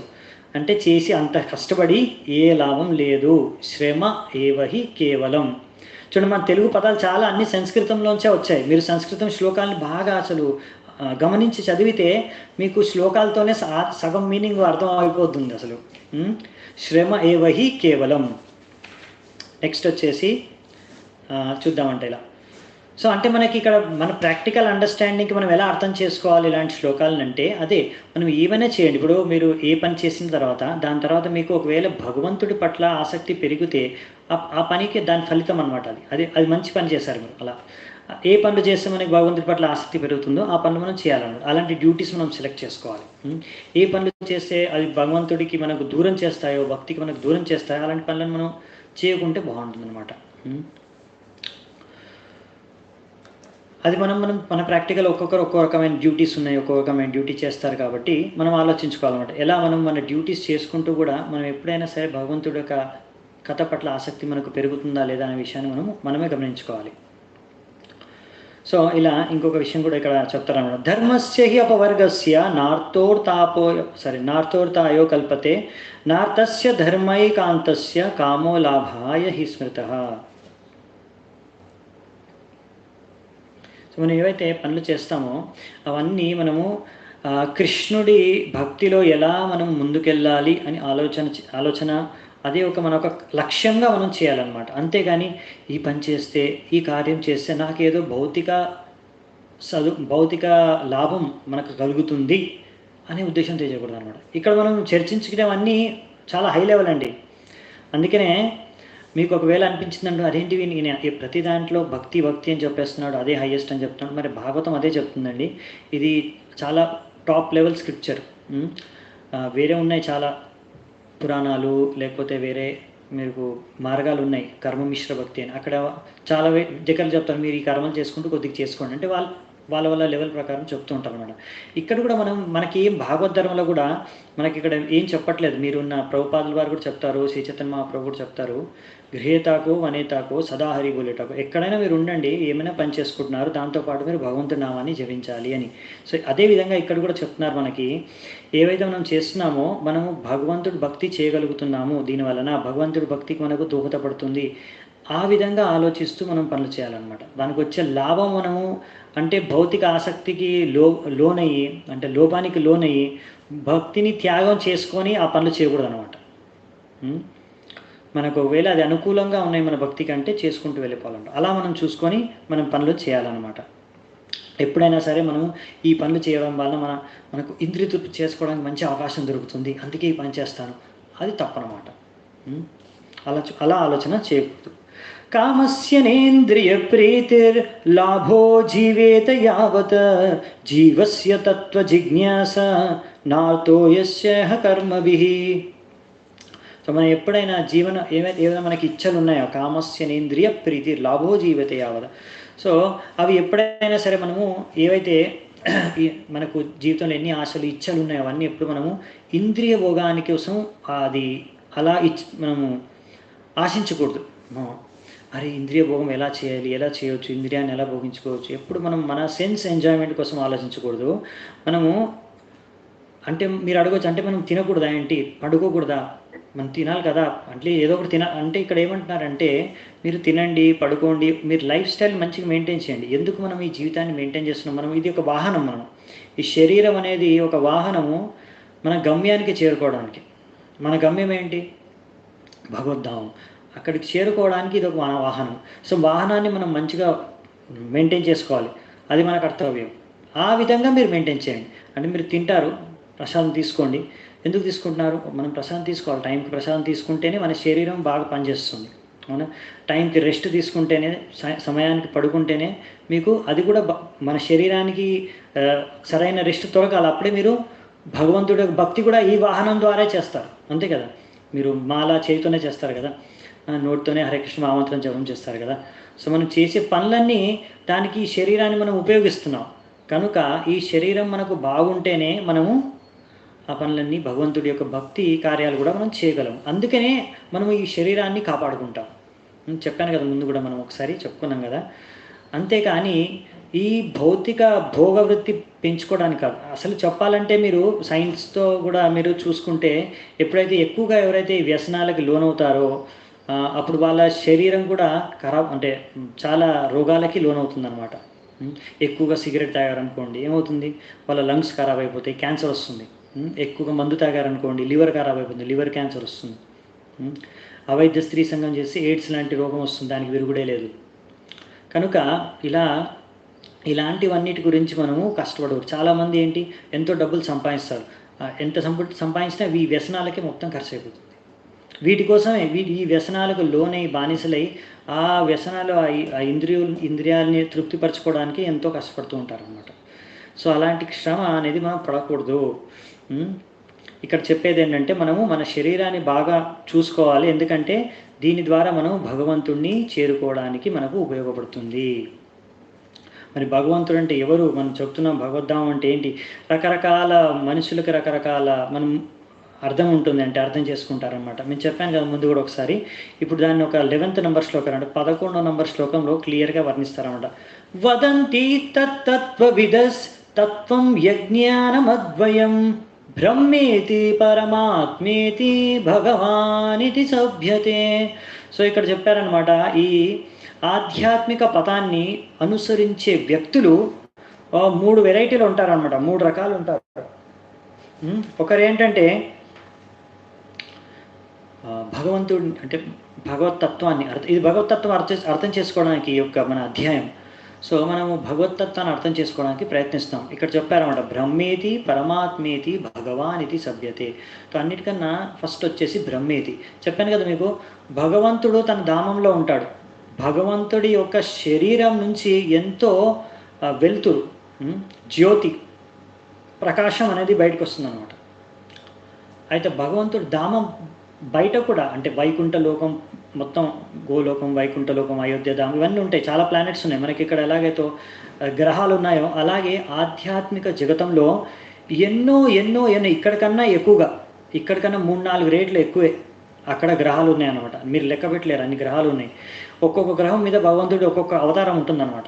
ఆయన ధామాలు ఉన్నాయి అక్కడ. అయోధ్య ధామం అక్కడ ఉంటుంది, అక్కడ రాముడు ఉంటాడు. గోలోక ధామంలో కృష్ణుడు ఉంటాడు. ఎన్నో వైకుంఠ ధామాలు ఉన్నాయి, అన్ని వైకుంఠ ధామంలో ఒక్కొక్క విష్ణు అవతారం ఉంటారు అన్నమాట. అలా అన్ని ధామాల నుంచి భగవంతుడి యొక్క ప్రకాశం, ఆయన యొక్క శరీరం నుంచి వచ్చే ప్రకాశం అంతా బయటకు. మీరు బయట చూస్తే ఎలా ఉంటుంది, ఇప్పుడు మీరు ఒక లైట్ని చూసారనుకోండి, చూడడానికి ఫస్ట్ లైటే కనిపిస్తుంది, అంటే అది మొత్తం వెలుతురు కనిపిస్తుంది. కానీ మీరు ఒకవేళ మీకు తెలుసు దాని లోపల ఒక బల్బ్ ఉందని, సూర్యుడైనా సరే, సూర్యుడు ఫుల్ తేజస్తో ఉన్నప్పుడు మీరు చూస్తే అసలు మీకు ఓన్లీ మొత్తం ఒక ఎండ అంటే మొత్తం వెలుతురే కనిపిస్తుంది. కానీ ఎప్పుడైతే సూర్యాస్తం కానీ సూర్యోదయం అవుతుందో ఆ టైంలో చూస్తే అరే సూర్యుడు అనే ఒక సపరేట్ గ్రహం ఉందనే విషయం మీకు అర్థమవుతుంది అనమాట. అలాగే భగవంతుడి నుంచి వచ్చే ప్రకాశం ఏంటంటే ఆ బయట నుంచి మీకు చూడగానే మీకు భగవద్ధామము, భగవంతుడు కనిపించడు, ఓన్లీ లైట్ కనిపిస్తుంది అనమాట. దాన్ని బ్రహ్మజ్యోతి అంటారు. సో కొంతమంది ఏమనుకుంటారంటే ఈ బ్రహ్మజ్యోతియే ఫైనల్, అంటే ఇదే భగవంతుడు. మనం చూసే అవతారాలని బ్రహ్మజ్యోతే అవతారం ద్వారా మాధ్యంలో ఇక్కడ భగవంతుడు జన్మిస్తాడు అని అనుకుంటారనమాట. అంటే అన్నిటికన్నా ఫైనల్ హైయెస్ట్ వాళ్ళ అండర్స్టాండింగ్ ఏంటంటే, వాళ్ళకు ఉండే అవగాహన ఏంటంటే భగవంతుడు అంటే అది బ్రహ్మజ్యోతి, భగవంతుడికి ఏ రూపము లేదు. వీళ్ళు నిరాకారవాదులు, ఇలా మాయావాదులు ఇలా అనుకుంటారనమాట. వాళ్ళ యొక్క ఇది కూడా తప్పు కాదు, అది కూడా భగవంతుడి యొక్క ప్రకాశమే కాబట్టి అది భగవంతుడు యొక్క చిన్మయ జగత్తులోంచే భాగం అన్నమాట. అది కూడా అదేం భౌతిక ప్రపంచంలోని భాగం కాదు, అది చిన్మయ జగత్తులోంచి భాగమే. కానీ అది భగవంతుడు, అదే భగవంతుడు అనుకోవడం అంటే సంపూర్ణ భావంగా మన అర్థం చేసుకోవడం కాదు, ఇన్కంప్లీట్ అనమాట. అది అసంపూర్ణ అండర్స్టాండింగ్, అది ఇన్కంప్లీట్ అండర్స్టాండింగ్, కంప్లీట్ అండర్స్టాండింగ్ కాదు. ఎందుకంటే అది ఒక్కటే భగవంతుడు కాదు, అది భగవంతుడిలో ఆయన యొక్క మొత్తం భాగంలో అదొకటి. అసలు ఇది ఒకటి బ్రహ్మన్ అనమాట. ఇంకోటి ఏంటంటే భగవంతుడు అనేవాడు ప్రతి ఒక్క హృదయంలో పరమాత్మ రూపంలో ఉంటాడు అని యోగిలు తపస్సు చేసి వాళ్ళు ఆ యొక్క సాక్షాత్కారాన్ని పొందుతారనమాట. ఫస్ట్ దాన్ని పరమాత్మ రియలైజేషన్ అంటారు, పరమాత్మ సాక్షాత్కారం. అంటే వాళ్ళు అనుకుంటారు భగవంతుడు అంటే పరమాత్మ, అంతే, పరమాత్మ రూపంలో ప్రతి ఒక్క హృదయంలో ఉంటాడు, అంతే భగవంతుడు. వాళ్ళకి అంతకన్నా ఎక్కువ అది అండర్స్టాండింగ్ లేదు. కానీ ఇది కూడా భగవంతుడి యొక్క అండర్స్టాండింగే. కానీ ఇప్పుడు మనం చూస్తాము, రేపు కాకపోవచ్చు ఎల్లుండి చూద్దాము, అక్కడ మనకి ఈ భగవంతుడి యొక్క వేరు పరమాత్మ అంటే ఎవరు, ఎక్కడి నుంచి పరమాత్మ ఏ అవతారం నుంచి వస్తారు, అన్ని రకాల కృష్ణుడి యొక్క అన్ని రకాల విష్ణువుల యొక్క అన్ని రకాల అవతారాలు, ఎక్కడి నుంచి వస్తాయి, ఏ అవతారం ఎక్కడి నుంచి వచ్చింది, వాళ్ళు ఎక్కడ ఉంటారు అనే విషయాలన్నీ కూడా మనము రేపు కాకుండా ఎల్లుండి చూసుకుందామంట. ఇప్పుడు మాత్రం ఇలా హయ్యెస్ట్ అండర్స్టాండింగ్ అనేది భగవాన్ అనమాట. ఈ భగవానే ఈ పరమాత్మ రూపంలో ఎలా మన అందరి హృదయాల్లో నివసిస్తున్నాడు, ఆ భగవంతుడి నుంచి ఈ బ్రహ్మజ్యోతి అనేది ఎలా ప్రకాశం బయటకు వస్తుంది, ఇవన్నీ మనం అర్థం చేసుకోవచ్చు. ఈ మూడింటిని అర్థం చేసుకున్న వాళ్ళు ఏంటంటే సంపూర్ణ జ్ఞానం అనమాట భగవతత్వానికి. అలా మనం ఓన్లీ భగవంతుడు అంటే ఓన్లీ బ్రహ్మజ్యోతి మాత్రమే అనుకునే వాళ్ళని మామూలుగా మనం మాయవాదులు, నిరాకారవాదులు అంటాము. ఎవరైతే ఓన్లీ పరమాత్మ అంటారో వాళ్ళు చాలా మటుకు యోగీస్, కొంత రకమైన జ్ఞాని యోగులు, అలాంటి వాళ్ళు కొంతమంది యోగులు, ఒక రకమైన యోగి వాళ్ళని ఇక్కడ ప్రభుపాదులు వారు రాస్తారు. లోకలైజ్ పరమాత్మ హిరణ్య గర్భాస్ అంటారు వాళ్ళని, ఆ యోగులని. కానీ భక్తులు మాత్రం ఈ భగవంతుడిని మనం అంతా అర్థం చేసుకుంటాం. బ్రహ్మేతి పరమాత్మేతి భగవానితి సభ్యతే. భగవంతుడి 3 లెవెల్స్లో మనం అర్థం చేసుకోవచ్చు భగవంతుడిని. కానీ భగవంతుడు అనే అండర్స్టాండింగ్ అన్నిటికన్నా ఉత్తమమైన అండర్స్టాండింగ్. మనం ఆరాధించేది భగవంతుడిని, డైరెక్ట్గా భగవంతుడిని మనం ఆయన ఉన్న స్వరూపాన్నే ఆరాధిస్తాం అన్నమాట. ఆయన యొక్క స్వరూపం ఎలా ఉంటుందనేది మనకు భాగవతంలో ఇంకా అనేక శాస్త్రాల్లో ఉన్నాయి, అక్కడ నుంచి మనం నేర్చుకుంటాం. ఓకే, ఇంకో 2-3 శ్లోకాలు ఉన్నాయి, అవి చూసుకొని మనం ఈరోజు ముగిద్దామంట. ఇప్పుడు ఇంకా శ్లోకం ఉంది, మనం డైరెక్ట్ దాని ట్రాన్స్లేషన్ చర్చించుకుందాము. సో ఇక్కడ ఏమంటున్నారంటే, ఇలా మనము వేదశాస్త్రాల నుంచి చదివి భగవంతుడు అంటే ఏమిటి అని సరిగ్గా అర్థం చేసుకొని అప్పుడు మనం భగవంతుడి పట్ల సంపూర్ణ భావంగా నిజాయితీగా భక్తిని చేసుకోవాలి. అంటే మనం ఈ భౌతిక ఆసక్తులను వదిలి అసలైన జ్ఞానాన్ని తెచ్చుకొని భగవంతుని ఆరాధించాలి ఇలా. సో మనము ఇక్కడ ప్రభుపాదుల వారు అవి రాస్తారనమాట. ఎవరైతే 4 రకాల మనుషులు ఉంటారంట ప్రభుపాదుల వారు ఇక్కడ రాశారు. మనం దీని ద్వారా అన్నీ అర్థం చేసుకోవచ్చు. ఒకటి ఏంటంటే ఇది కర్మి, జ్ఞాని, యోగి మరియు భక్త. భక్తులు అంటే మనము మీకు అర్థమైంది. కర్మి అంటే వాళ్ళు ఓన్లీ కర్మకాండను అనుసరిస్తారు. వాళ్ళ ఎప్పుడైనా సరే వాళ్ళకి ఎప్పుడు ఇంట్రెస్ట్ అనమాట. వాళ్ళ ఇంట్రెస్ట్ ఏంటంటే ఎలాగో అలాగ మనం స్వర్గానికి ఎలా వెళ్ళాలి, లేకపోతే దీనికన్నా భౌతిక సదుపాయాలు ఎలా ఎక్కువ భోగించడానికి, ఎలా మనం ఏ కర్మలు చేస్తే మనం ఇంకా ఎక్కువ ఇంద్రియాల్ని మనం తృప్తిపరచుకోవడానికి ఫెసిలిటీసు, సెన్స్ గ్రాటిఫికేషన్ దొరుకుతాయి, ఇంకా మంచి భౌతిక సదుపాయాలు ఎక్కడ దొరుకుతాయి, దానికోసం ఏ కర్మలు చేయాలి, ఎవరిని పూజించాలి, ఆ పూజలు కర్మలు వాళ్ళు చేస్తారనమాట. ఇది కర్మీస్ అనమాట. వాళ్ళకి మెయిన్ ఏంటంటే మన ఉద్దేశం ఏంటంటే ఇంకా బాగా మనము ఇంద్రియాలని భోగించాలి, అదే వాళ్ళ ఉద్దేశం అనమాట. అది కర్మకాండ వాళ్ళకి దానికి దోహదపడుతుందండి, వాళ్ళు ఫాలో అవుతారు కర్మకాండని. మరి ఈ నెక్స్ట్ వచ్చి జ్ఞానీస్. నేను చెప్పాను కదా జ్ఞానుల గురించి. వీళ్ళు బ్రహ్మ జ్యోతి దాన్ని ఎక్కువగా వాళ్ళు ఫోకస్ చేస్తారన్నమాట, దాన్ని ధ్యానం చేసుకుంటూ. యోగీస్ పరమాత్మ మనం చర్చించుకున్నాము. భక్తులు వచ్చేసి భక్తుల్లో కూడా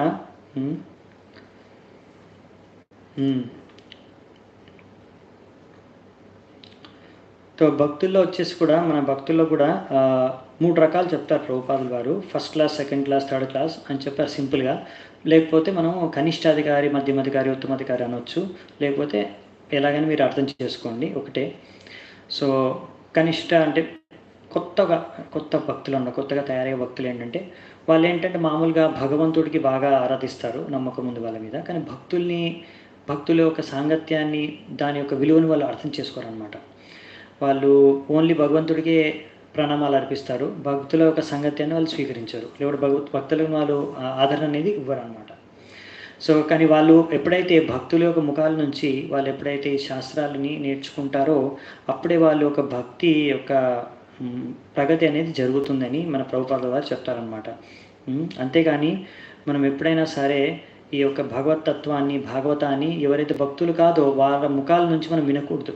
మనం అలాంటి వాళ్ళ నుంచి వింటే అది విషంతో సమానమని ఇక్కడ మనకు ఒక ఉదాహరణ చెప్తారు. ఎప్పుడైతే పాలు ఉన్నాయో పాలల్లో ఒక్కసారి అది విషపూరితమైన సర్పము దాన్ని తాకిందనుకోండి, ఒక్క డ్రాప్ విషమైన అందులో పడిందనుకోండి పాలల్లో, మొత్తం పాలంతా విషపూరితం అయిపోతాయి. అది విషం కిందకే మనము తీసుకోవచ్చు, గ్రహించవచ్చు ఆ పాలని.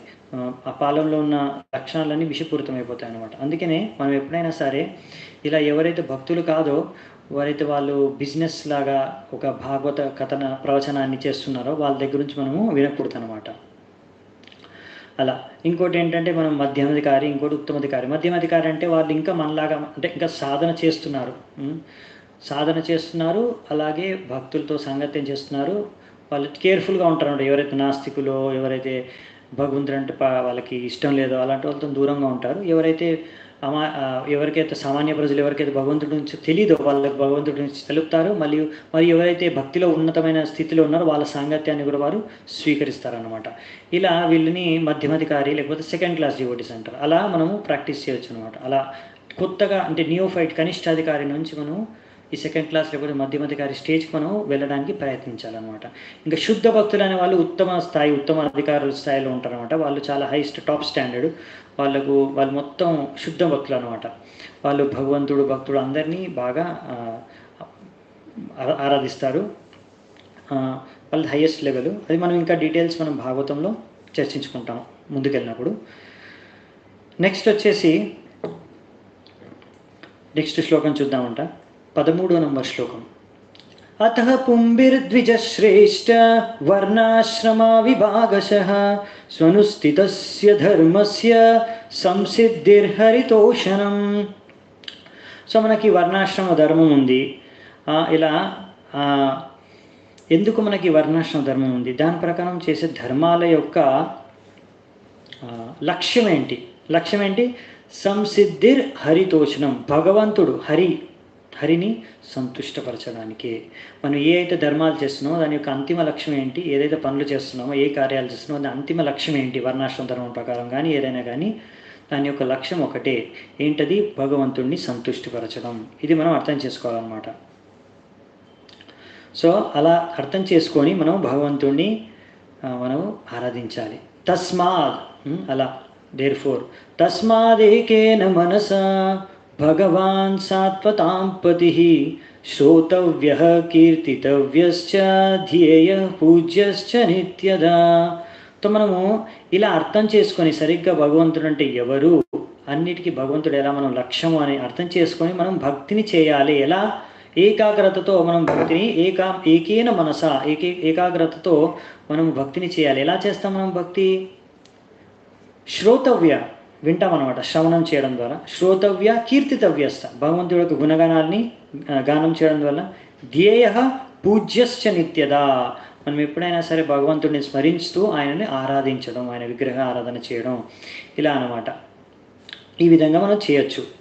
ఇంకా లాస్ట్ శ్లోకం ఏంటంటే, ఇలా చేస్తే అప్పుడు ఏమవుతుంది, మనకి లాభం ఏమిటి? ఇలా చేయడం వల్ల ఏ లాభం అయితే వస్తుందో ఇది తెలుసుకున్న తర్వాత ఎవరైనా ఇలా చేయకుండా ఉంటారా అని ఒక రకంగా ఆన్సరు ప్రశ్న రెండు కలిపి చెప్తారన్నమాట. ఇక్కడ యద్ అనుధ్యాసినా యుక్తాః కర్మ గ్రంథి నిబంధనం చిందంతి కోవిదాస్తస్య కోన కుర్యాత్ కతారతిం. సో మనకి ఈ ఎన్నో కర్మలు చేస్తుంటాము, దాని నుంచి మనకు వచ్చే ఎన్నో ప్రతిక్రియల నుంచి మనకి ముక్తి ఈ భక్తి ద్వారా లభిస్తుంది. ఇంత తెలిసిన వారు ఎవరైనా ఇలా భగవంతుడి భక్తి శ్రవణం చేయకుండా ఉంటారా అని ఇక్కడ మనకి సూత గోస్వామి వారు చెప్తున్నారు. అంటే మనకి ఎంతో ముఖ్యమైనది భక్తిలో శ్రవణం చేయడము అని. సో ఈరోజు మనం ఇక్కడే నిలిపేద్దామంట మన యొక్క చర్చని. రేపు మనము 16వ శ్లోకం నుంచి మనం చర్చ ఆరంభిద్దాము. అందులో మనము ఈ భక్తిలో ఇప్పుడు భక్తి చేయాలని చెప్పారు కదా, అలా భక్తి ఎలా చేయాలి సిస్టమేటిక్ స్టెప్ వైజ్ చెప్తారన్నమాట. First stage, second stage, third stage, ఎలా స్టేజ్ వైజ్ చేస్తే మనం ఎలా భక్తిలో ఉన్నతి చెందుతామో, ఎలా అందులోంచి లాభాన్ని పొందగలము, ఆ విషయాలు ఎక్స్ప్లెయిన్ చేస్తారు. ఆ విషయాలు ఎక్స్ప్లెయిన్ చేసిన తర్వాత భగవంతుడు ఎవరు, ఎలా భక్తి ఏ భగవంతుడికి ఎలా చేయాలనే విషయాన్ని కూడా చెప్తారు. ఈ విషయాలు మనం రేపు చూద్దాము. దీని ద్వారా మనకి 2 ప్రశ్నలకు ఆన్సర్ మొత్తం అయిపోతుంది. దాని తర్వాత మరుసటి రోజు మనము అనేక రకమైన లీల అవతారాలు, పురుష అవతారాలు, ఇవన్నీ ఏంటనేవి మనము మరుసటి రోజు చూద్దామంట. రేపు కాకుండా ఎల్లుండి.